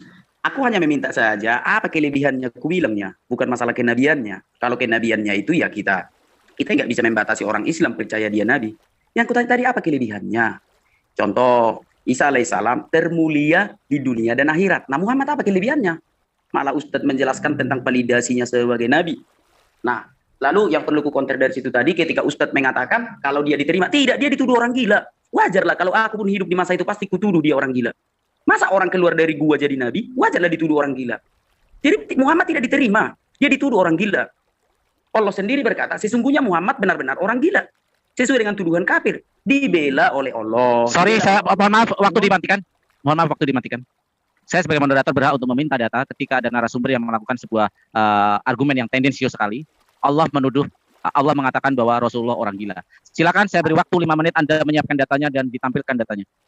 Udah, moderator slow aja. Aku tidak berdusta. Dengar dulu moderator enggak usah ikut. Mohon dengar. Anak Batak, saya menguasai room ini. Dengar dulu, moderator enggak usah. Itu ada ayatnya. Anak Batak, itu ada. Silakan waktu 5 menit Anda enggak usah. Itu sekarang kayak gini aku bilang sama moderator. Tolong di-mute dulu Anak Batak. Tolong bisa di-mute. Sebentar dulu Farhan. Dengar dulu. Anak Batak, saya moderator. Saya bersikap adil. Mohon dengarkan dulu. Dengar dulu Pak. Moderator slow aja. Itu ada ayatnya. Saya slow. Silakan Pak. Kafir orang. Dengar dulu Farhan. Saya mendengarkan Anda. Saya mendengarkan Anda dan Anda diam. Saya sebagai moderator. Bukan. Kenapa? Saya sebagai moderator slow aja moderator. Mohon maaf, Anak Batak. Dengar dulu. Ya, silakan tampilkan. 5 menit saya kasih waktu Anda untuk memberikan bukti. Aduh, aku tak bisa share screen Farhan. Itu ada ayatnya Farhan. Silakan tampilkan ayatnya. Nun. Silakan tampilkan. Nun demi pena dan apa yang mereka tuliskan. Itu pembelaan Allah ketika Muhammad itu dituduh orang gila oleh orang kafir. Yang mengatakan bahwa sesungguhnya Muhammad benar-benar orang gila. Itu perkataan orang kafir. Dibela oleh Allah. Nun demi pena dan apa yang mereka tuliskan. Gitu Farhan. Kita akademik aja. Itu ada tertulis Farhan. Selalu aja. Itu ada tertulis. Oke, saya lanjut ya. Nah, kalau Gurunda tadi mengatakan kalau Muhammad itu diterima, tidak. Muhammad itu dituduh orang gila oleh orang-orang di sekitarnya dan dibela oleh Allah. Belum selesai tadi aku sampaikan. Dibela oleh Allah. Nun demi pena dan apa yang mereka tuliskan. Sesuai dengan tuduhan orang kafir, sesungguhnya Muhammad benar-benar orang gila. Jujur aja kalau aku pun hidup di zaman itu, aku akan menganggap Muhammad orang gila karena pulang dari bertapa kok bisa jadi nabi. Nah, berikutnya, apa tadi yang perlu kubantah ya? Ada 6 tadi kutulis ya, mana lagi kujawab ini? Ada 5. Nah, berikutnya, aku hanya menanyakan tadi, standarisasi Isa alaihissalam itu adalah termulia di dunia dan akhirat. Kelebihan Muhammad apa? Bukan validasinya menjadi nabi. Anggaplah dia nabi bagi orang Islam. Apa kelebihannya dari Isa Al-Masih?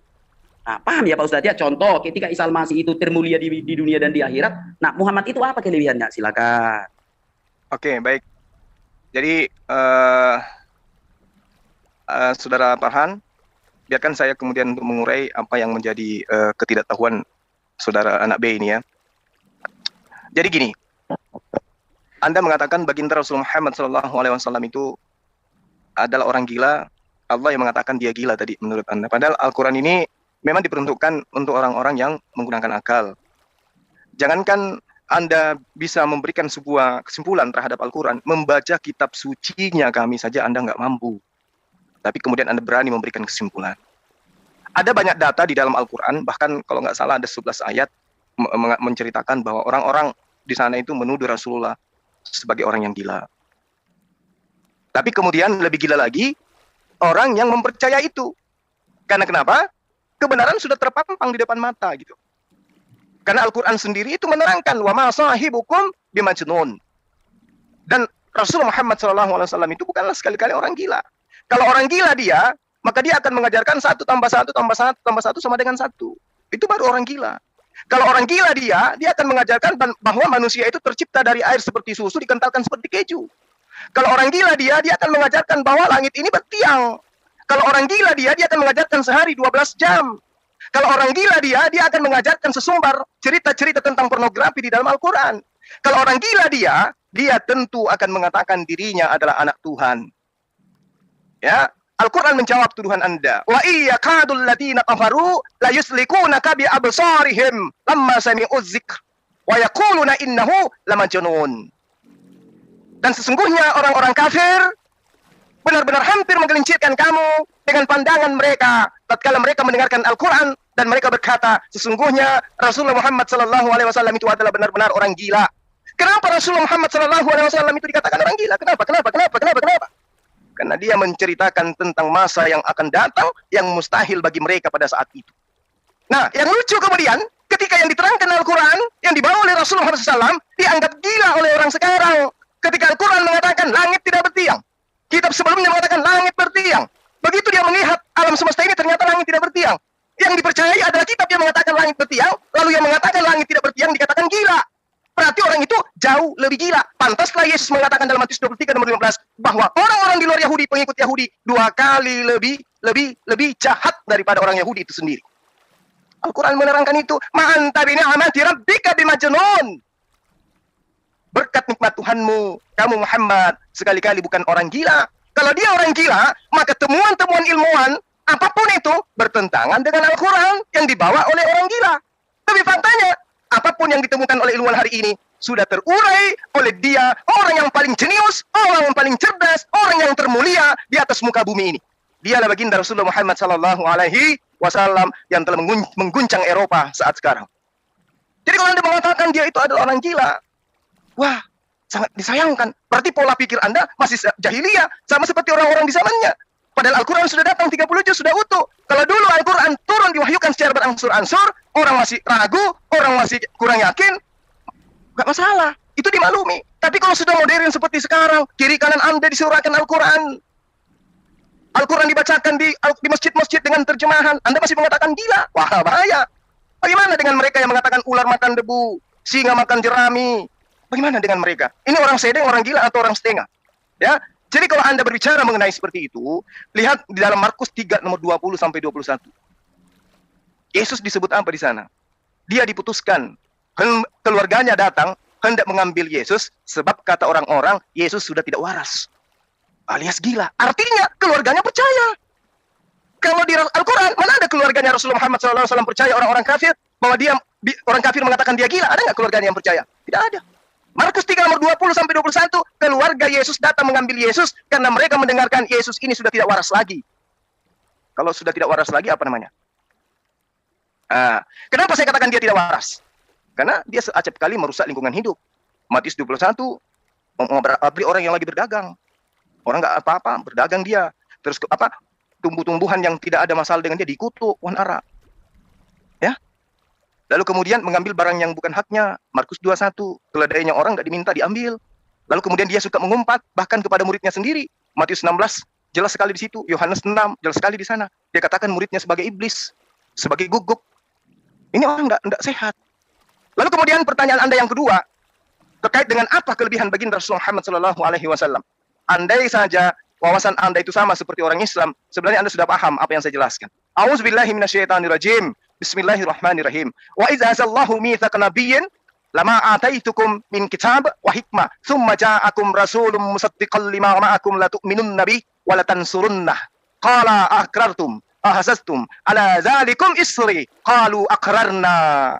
Qala fashhadu wa ana ma'akum minasyahidin. Jadi kalau dikatakan Yesus Isa terkemuka di dunia, di akhirat, ternyata orang yang terkemuka ini di dalam surah Ali Imran ayat 81 pernah mengangkat ikrar sumpah di hadapan Allah untuk bersaksi di hadapan Allah bahwa baginda Rasulullah Muhammad SAW betul kami saksikan akan datang sebagai penutup para nabi, khatan nabiyyin. Jadi yang lebih utama siapa? Kalau dalam surah Maryam dikatakan ayat 19, Isa adalah seorang laki-laki yang suci. Kemudian dikatakan di ayat lain, Isa terkemuka di dunia dan di akhirat. Kemudian dikatakan di ayat lain, dia membangkitkan orang mati, membuat orang buta melihat, orang lumpuh berjalan. Namun ternyata orang yang sakti ini pernah bersaksi di hadapan Qadir Rabbul Jalil, Allah Azza wa Jalla, bahwa kami bersaksi, fashhadu wa ana ma'akum minasyahidin. Mereka bersaksi, qalu akrarna, kami berikrar, kami mengiyakan perjanjian itu, bahwa engkau akan mengutus seorang rasul, yang mana rasul itu akan menegakkan hukum-hukum kepada seluruh bangsa-bangsa, dan dia adalah Rasulullah Muhammad sallallahu alaihi wasallam. Silakan.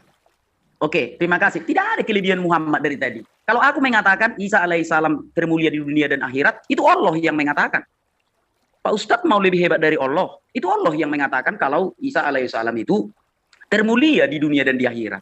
Yang ku minta tadi apa kelebihannya Muhammad. Nah, mungkin Pak Ustadz tidak bisa menjabarkan kelebihan Muhammad, aku akan menjabarkan kelebihannya. Nah, kelebihan Muhammad itu ya ajarannya, pantaslah dituduh orang gila.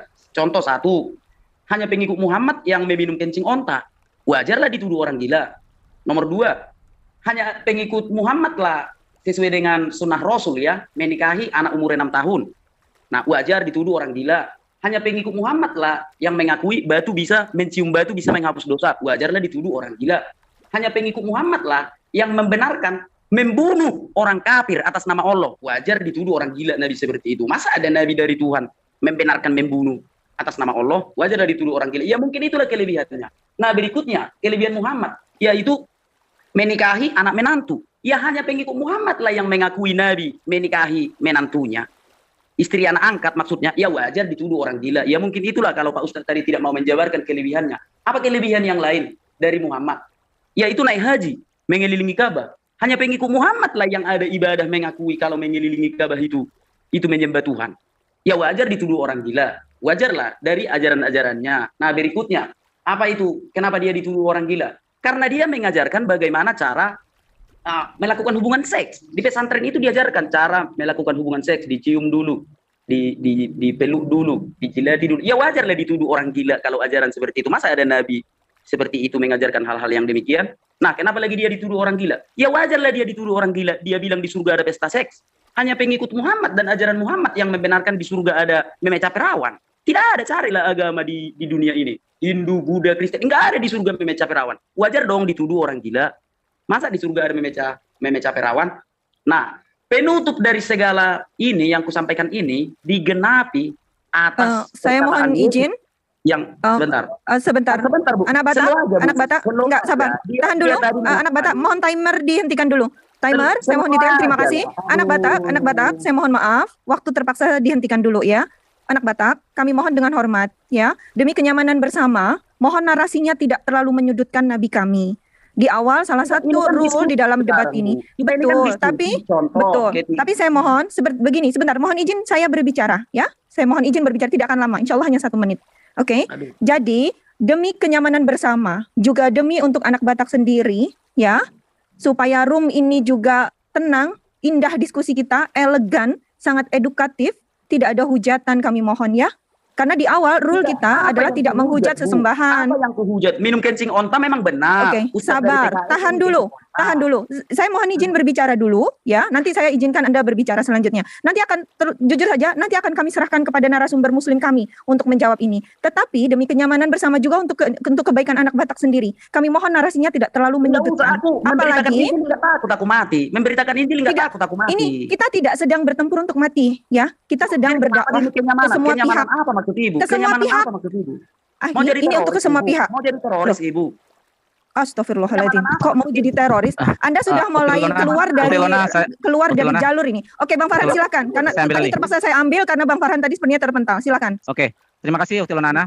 Saya akan lanjutkan. Tetapi nanti di setelah sesi ini selesai, saya akan minta data seperti data yang dibacakan atau dinarasikan oleh. Silakan Bang Juma. Waktu 4 menit. Silakan. Oke, baik. Jadi tuduhan-tuduhan saudara itu saat ini bisa dimaklumi ya, karena Anda kan orang terpelajar. Dalam hal ini Anda bukanlah orang yang memahami Al-Quran dan Hadits. Menurut saya Anda adalah orang yang level anak TK pun tidak cukup dalam memahami Islam. Tapi kalau dalam memelintir lidah, Anda profesor. Pertama, Anda mengatakan pesta seks. Tuduhan Anda kepada Rasulullah Muhammad SAW karena pesta seks.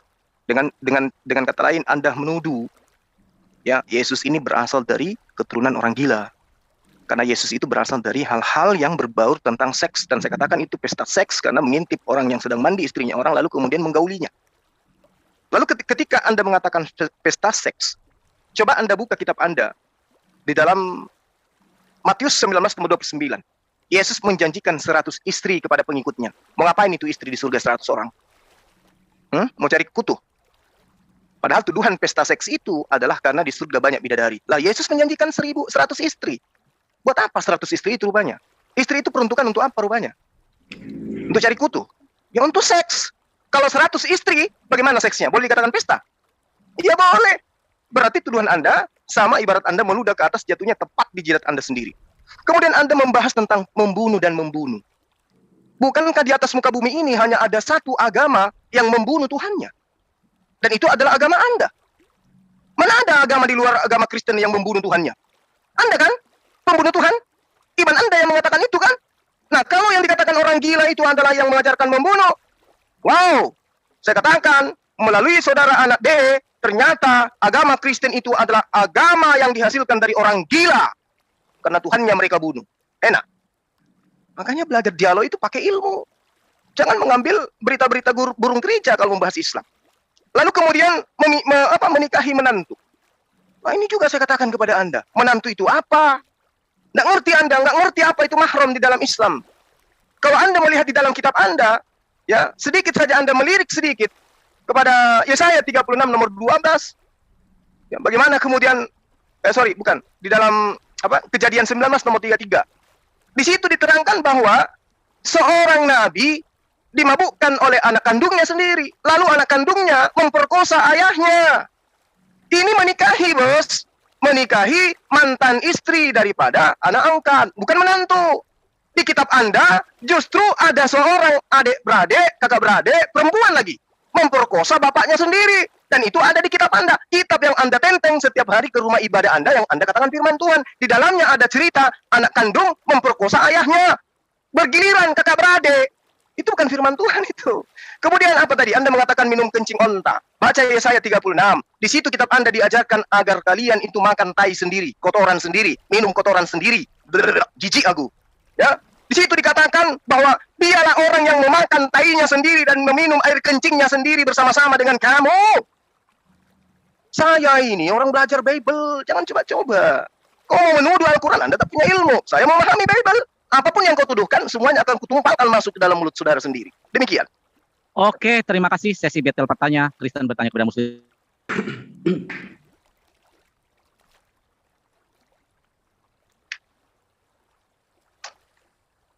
Oke, bisa aku tanya? Oke, sebentar. Bang Farhan Bertanya sepertinya lagi, perasaan terpental. kamu bertanya.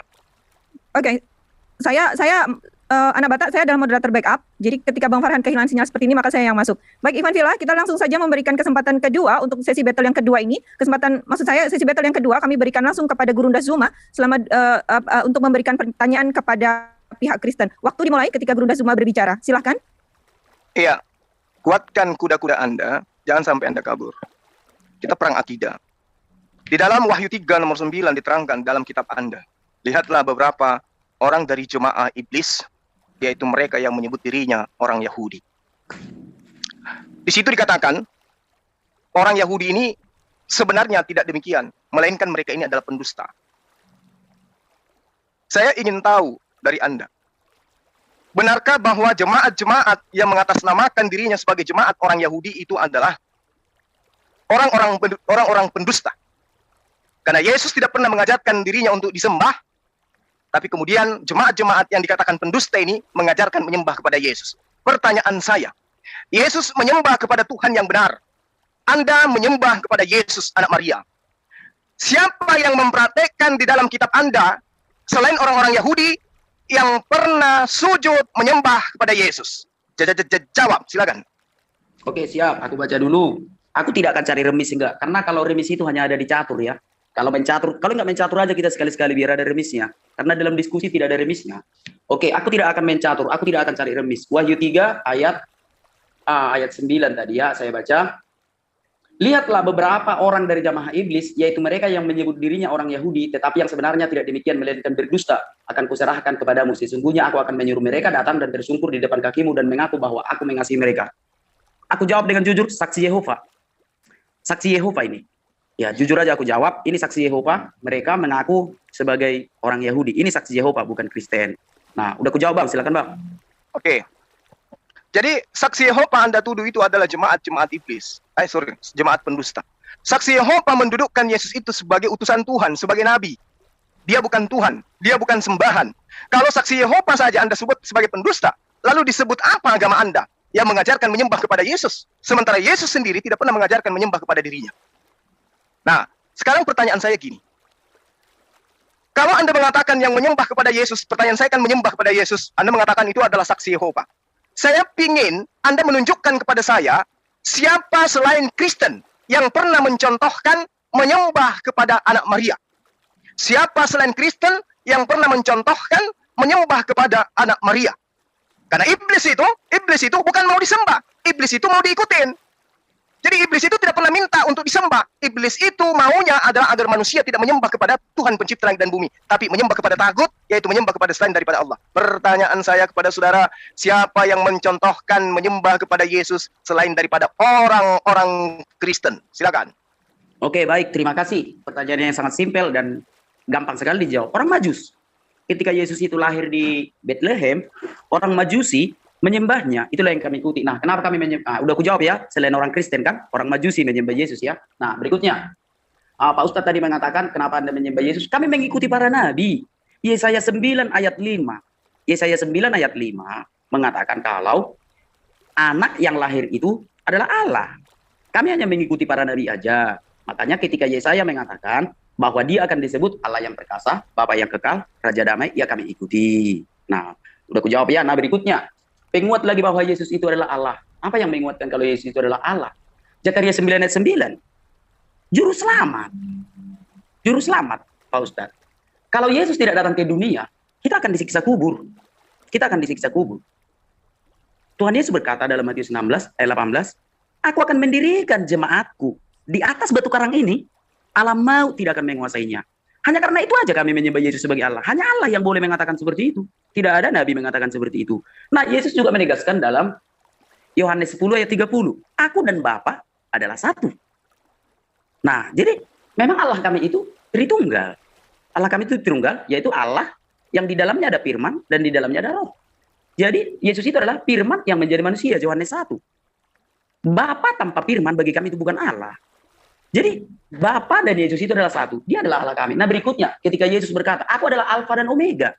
Mana ada nabi mengatakan aku adalah Alfa dan Omega?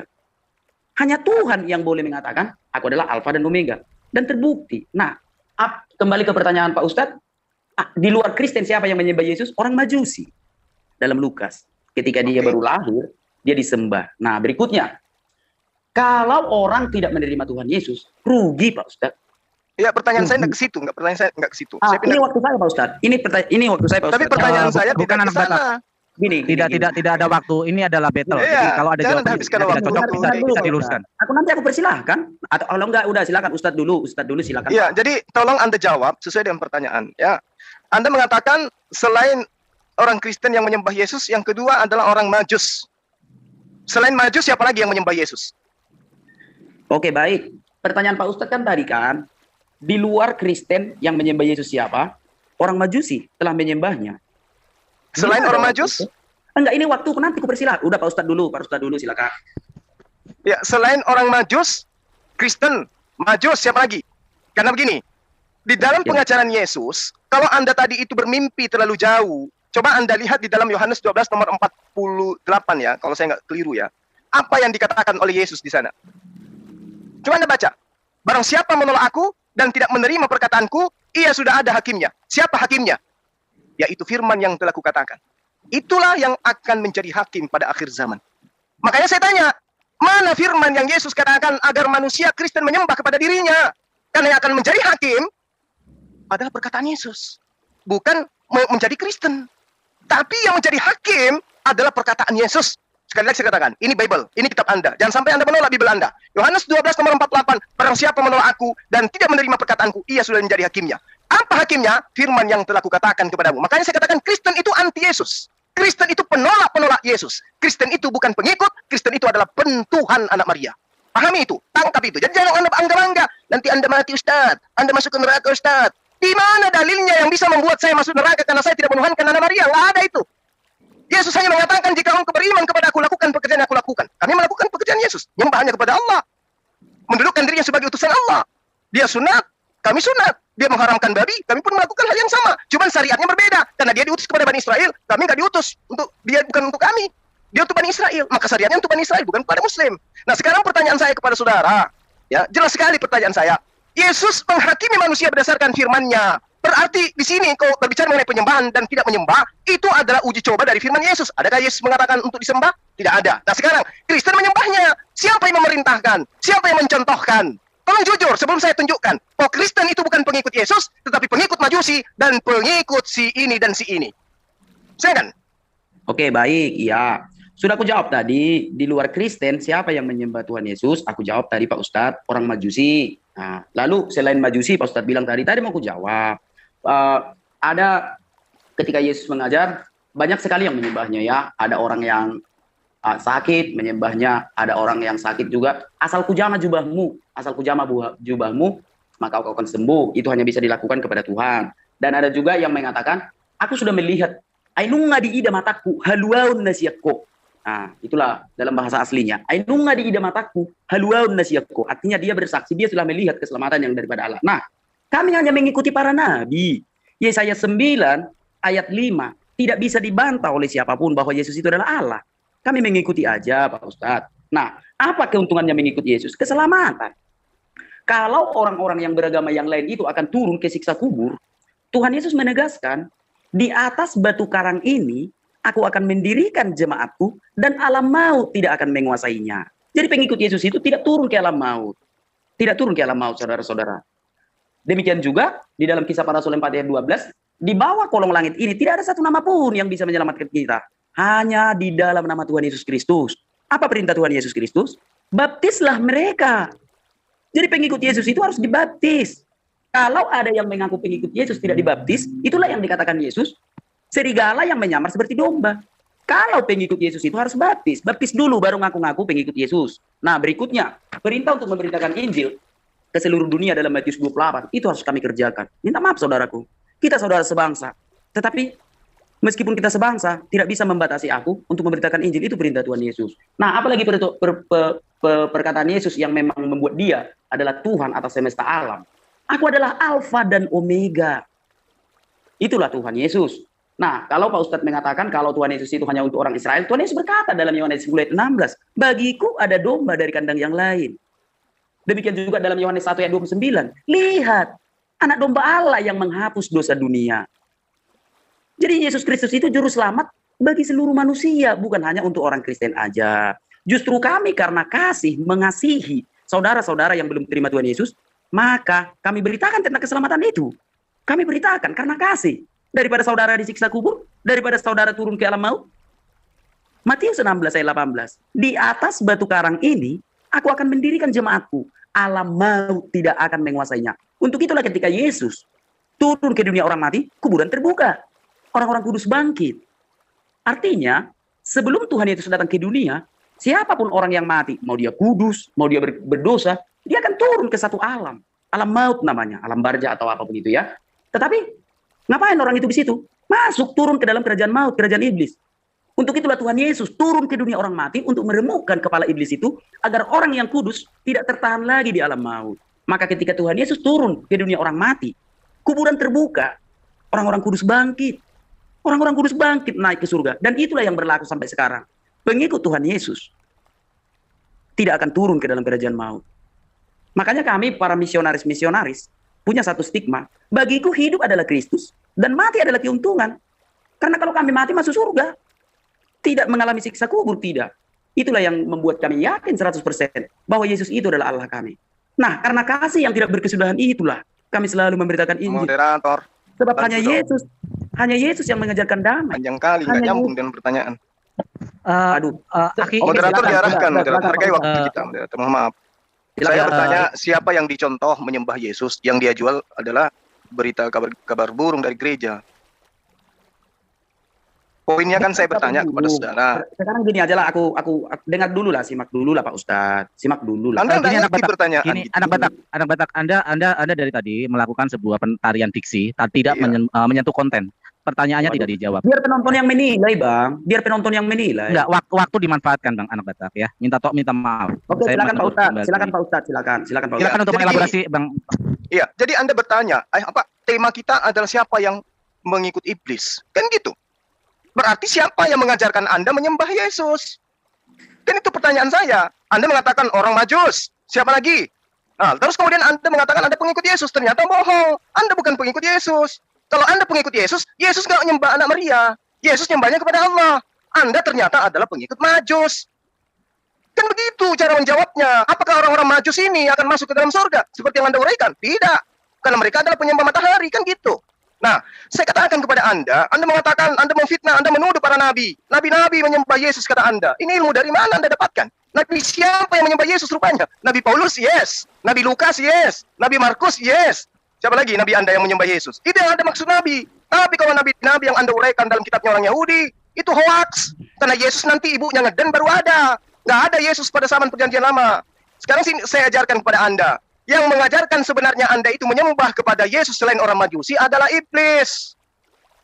Mau dalilnya? Baca Markus. Markus berapa? Markus 9. Di mana titik poinnya? Nomor 6-nya.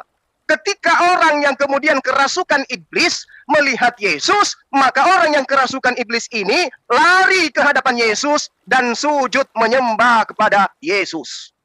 Jadi saya kasih kepada Anda ilmu yang mencontohkan Kristen menyembah Yesus selain orang Majus juga adalah iblis. Jadi jangan Anda bilang nabi. Nggak ada itu nabi yang bertemu Yesus, nyembah Yesus, nggak ada. Yang ada iblis. Lalu siapa lagi yang menyebut Yesus itu sebagai anak Tuhan?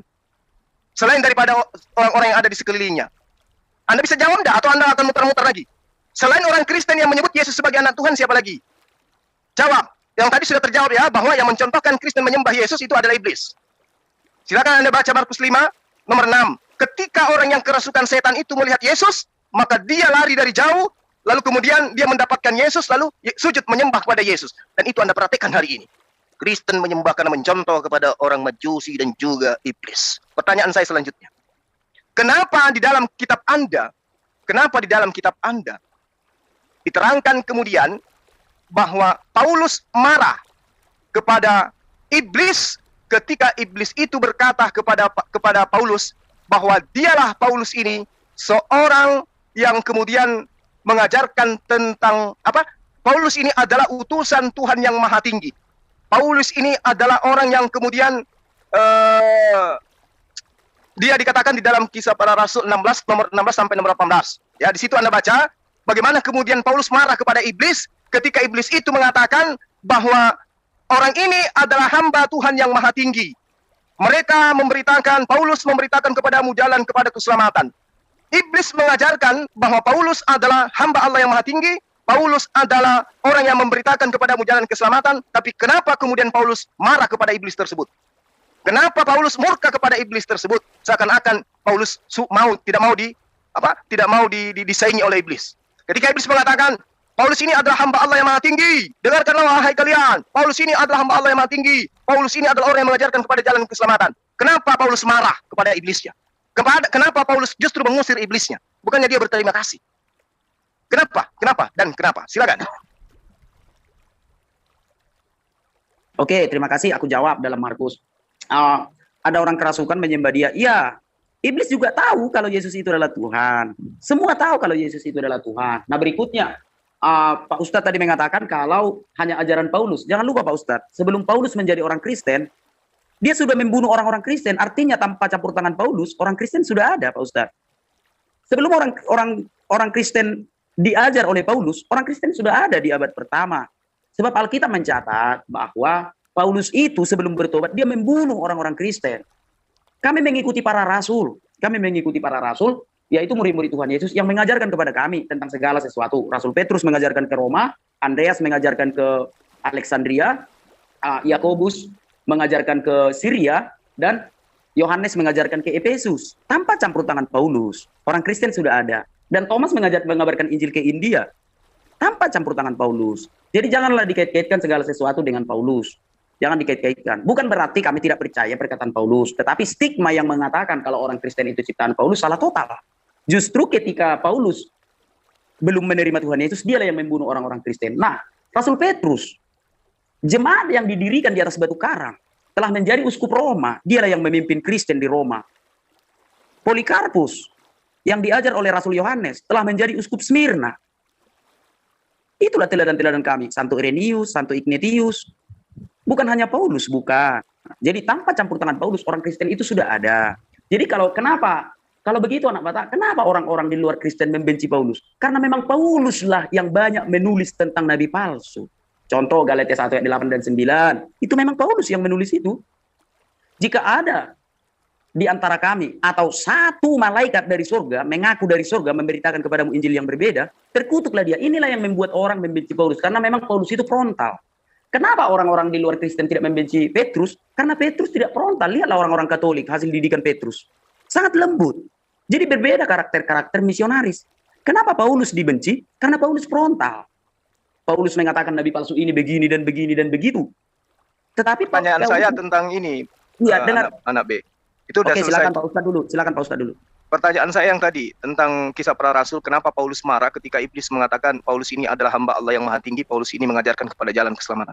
Kenapa Paulusnya marah? Kisah para rasul berapa, Pak? Yang saya sebutkan tadi kepada saudara. Iya, dia ulang lagi. Karena banyak kali tadi, Pak. Karena banyak kali tadi. Kisah para rasul berapa? Karena tadi 16, banyak kali. 16 data Kisah para rasul di nomor sekian. nomor 16 Ya. sampai nomor 18. Oke, kisah para rasul 16 ayat berapa, Pak? Nomor 16 sampai nomor 18. Paulus mengusir Oke, setan, ayat orang yang 16. kerasukan setan itu, Ya, karena menyebut Yesus Paulus itu sebagai hamba Allah yang maha tinggi. Oke, iya. Oke. Ya, Paulus sedang memberitakan Injil ke Filipi. Filipi ini satu kota di daerah Yunani. Nah, ketika Paulus memberitakan Injil ke situ, Paulus melakukan banyak sekali mujizat-mujizat sehingga orang meninggikan dia.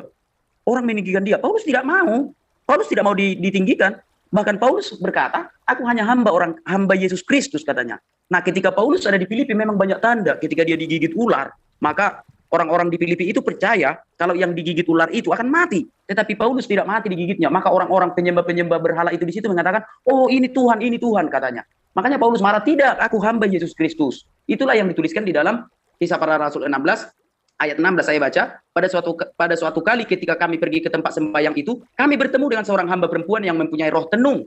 Dengan tenungan-tenungannya, tuan-tuannya memperoleh penghasilan besar. Ia mengikuti Paulus dan kami dari belakang sambil berseru katanya, orang-orang ini adalah hamba Allah yang maha tinggi.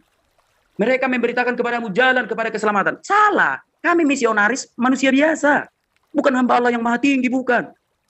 Kami tidak layak mendapat julukan seperti itu. Makanya Paulus marah. Jangan diagung-agungkan itu Paulus. Oke, saya counter ya.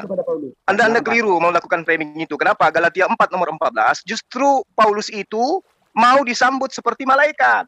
Malahan dia katakan seperti menyambut Yesus Kristus dia itu. Ya, Galatia 4 nomor 14, sungguh pun demikian keadaan tubuhku yang merupakan percobaan bagi kamu, namun kamu tidak menganggapnya sebagai sesuatu yang hina dan menjijikkan, tetapi kamu telah menyambut aku sama seperti menyambut seorang malaikat Allah, malahan sama seperti menyambut Yesus. Berarti Paulus juga menyamakan dirinya seperti Tuhan. Jadi Anda keliru ketika dia mengatakan, Anda katakan dalam Kisah Rasul 16 itu bahwa dia tidak mau ditinggikan. Maksudnya, yang benar maksudnya adalah Paulus tidak mau disaingi oleh iblis. Apa itu? Tafsir liar. Tafsir liar namanya itu Pak Ustaz. Itu Galatia 4 nomor 14. Seluruh nabi tidak kami agung-agungkan, tidak. Nah, iya, itu. Tapi Paulusnya yang kumaksud. Paulusnya yang kumaksud. Oke, pertanyaan saya yang terakhir. Pertanyaan saya yang terakhir kepada saudara. Pertanyaan saudara saya yang terakhir. Apakah betul bahwa yang mencontohkan Kristen menyembah Yesus selain orang Majusi adalah iblis? Jawab, ya atau tidak? Tidak. Memang ada yang dirasuki iblis. Yang tadi Kisah Para Rasul 5? Karena iblis Yang tadi Kisah Para Rasul 5 itu apa? Iblis tahu kalau Yesus itu adalah Allah. Oke, makanya aku tanya, yang mencontohkan selain orang Majusi menyembah kepada Yesus, iblis atau bukan? Ya atau tidak? Tidak. Iblis tidak mencontohkan. Buktinya di situ orang itu masuk dan menyembah kepada Yesus. Ganti-gantian aja bicara. Jangan disembunyikan, datanya sudah jelas. Oke, sudahlah. Oke, menang Pak Ustadz. Oke, gitu harus Anda akui kebenaran itu bahwa iblis merasuki orang dan menyembah kepada Yesus. Baik. Oke, terima kasih, waktu sudah habis untuk sesi battle yang kedua.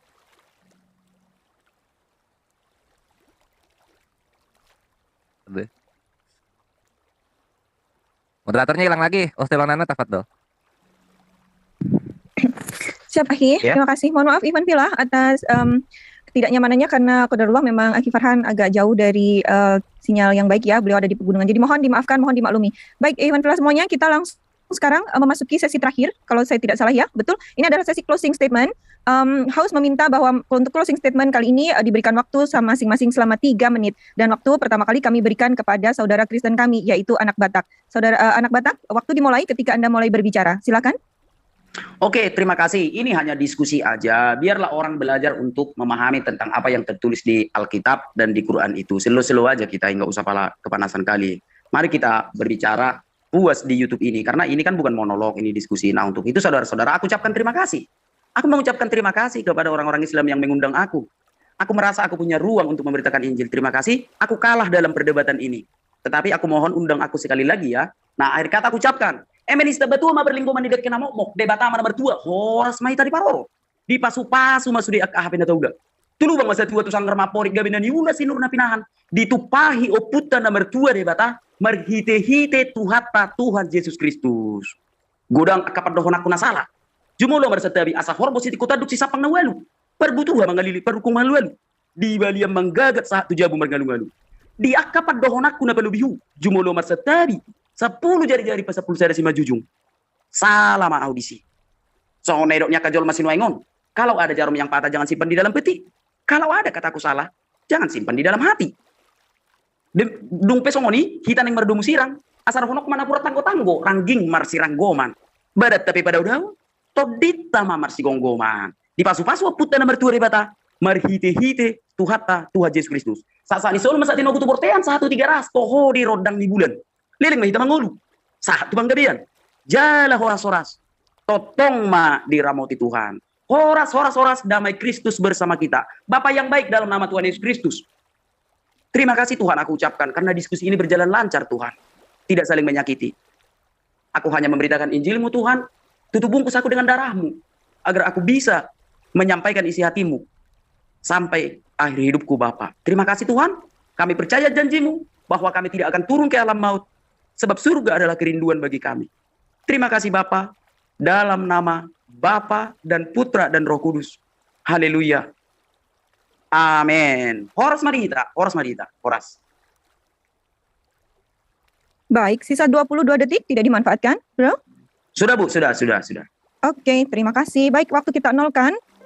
Saudaraku yang terkasih di dalam nama Tuhan Yesus, kita bersama-sama telah menyaksikan bagaimana keberlangsungan serta keseruan diskusi atau debat antara seorang pemuda Kristen atau apologet Kristen melawan dengan teman-teman para polemikus yang di dalamnya ada Ustadz Suma.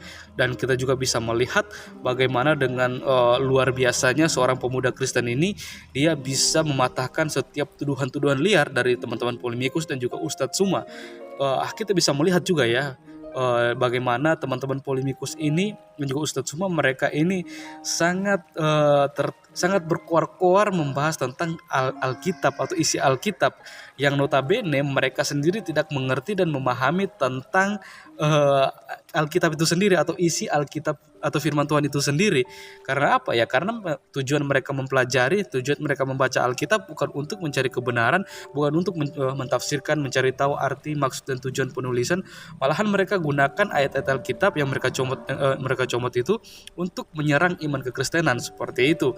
Dan kita melihat ketika mereka membahas tentang Rasul Paulus ya, dari situ aja kita bisa melihat bahwa mereka sangat tidak paham dan mengerti, bahkan tidak mengerti tentang seorang Rasul Paulus dan juga tentang pengajarannya. Padahal apa yang diajarkan oleh Rasul Paulus itu sama sekali tidak bertentangan dengan apa yang ada di dalam kitab Taurat dan juga apa yang diajarkan oleh Yesus Kristus sendiri. Padahal apa yang diajarkan oleh Rasul Paulus itu semuanya itu mengenai tentang karya keselamatan yang telah disediakan oleh Allah melalui kematian Yesus Kristus di kayu salib. Yang hal inilah yang seharusnya diketahui oleh teman-teman para polemikus ya. Kalau kita melihat sejak kejatuhan manusia dalam dosa ya, manusia itu hubungan antara manusia dan Allah itu menjadi terpisah karena adanya dosa ketika mereka memakan buah yang dilarang oleh Allah untuk mereka makan. Akan tetapi karena kasihnya Allah mencari manusia, serta bagaimana Allah juga menyembelih seekor binatang. Kulit binatang itu dipakai untuk sebagai pakaian mereka, dan darahnya itu sebagai kurban penghapus dosa. Dan hal itulah yang terus dilakukan oleh para nabi, di mana ketika mereka melakukan kesalahan, mereka melakukan dosa, mereka harus menyembelih kambing atau domba yang tidak bercacat untuk mereka persembahkan sebagai korban penghapus dosa seperti itu. Akan tetapi Allah terus berjanji kepada para nabi bahwa suatu saat nanti akan ada pengganti, di mana manusia tidak akan lagi mengorbankan seekor binatang, tapi akan ada pengganti dari semuanya itu, yang dimana dia merupakan suatu korban yang akhir, korban yang paling sempurna, yang dimana korban paling sempurna itu yang akan menghapus setiap dosa-dosa manusia, memperbaiki hubungan antara Allah dengan manusia ketika kita percaya kepadanya. Dan hal itu juga kalau kita membaca di dalam Kejadian, bagaimana perjalanan seorang Abraham ketika Allah menguji imannya, di situ di satu momen di situ ada yang memberkati saya juga, di mana dikatakan bahwa ketika Ishak mengatakan kepada ayahnya bahwa segala sesuatu perlengkapan untuk mempersembahkan kurban ini sudah ada, tapi di mana kurban? Di situ Abraham mengatakan bahwa Allah lah yang akan menyediakan. Ya, kata menyediakan ini relevan dengan bagaimana ketika kurban akhir itu ada, di mana ketika Allah mengutus anaknya yang tunggal, yaitu Yesus Kristus, untuk datang ke dunia sebagai korban yang terakhir, korban yang kudus, yang mulia, yang di mana manusia lagi tidak perlu mengorbankan seekor binatang untuk menyelesaikan dosa seperti itu. Hal inilah yang sebenarnya harus dipahami oleh teman-teman para polemikus, tapi mereka hanya memahami bahwa ya nggak mungkin Yesus itu Tuhan ya. Kalau Yesus itu Tuhan, masa dia bisa dia bisa makan minum seperti itu ya, tidak memiliki rasa ngantuk. Ya emang salah. Yang perlu diketahui oleh teman-teman polemikus, hanya ada satu Tuhan yang mau menjadi manusia. Karena apa? Karena di zaman sekarang banyak manusia yang mau jadi sama seperti Tuhan seperti itu. Ya kita hanya bisa berdoa ya supaya teman-teman polemikus ini mereka bisa dibukakan matanya, hati dan pikirannya, supaya mereka bisa menerima dan melihat kebenaran yang sejati yang ditemukan dalam Yesus Kristus. Oke teman-teman, mungkin sekian video dari saya di hari ini. Sampai berjumpa di video saya yang selanjutnya, dan Tuhan Yesus memberkati kita semua.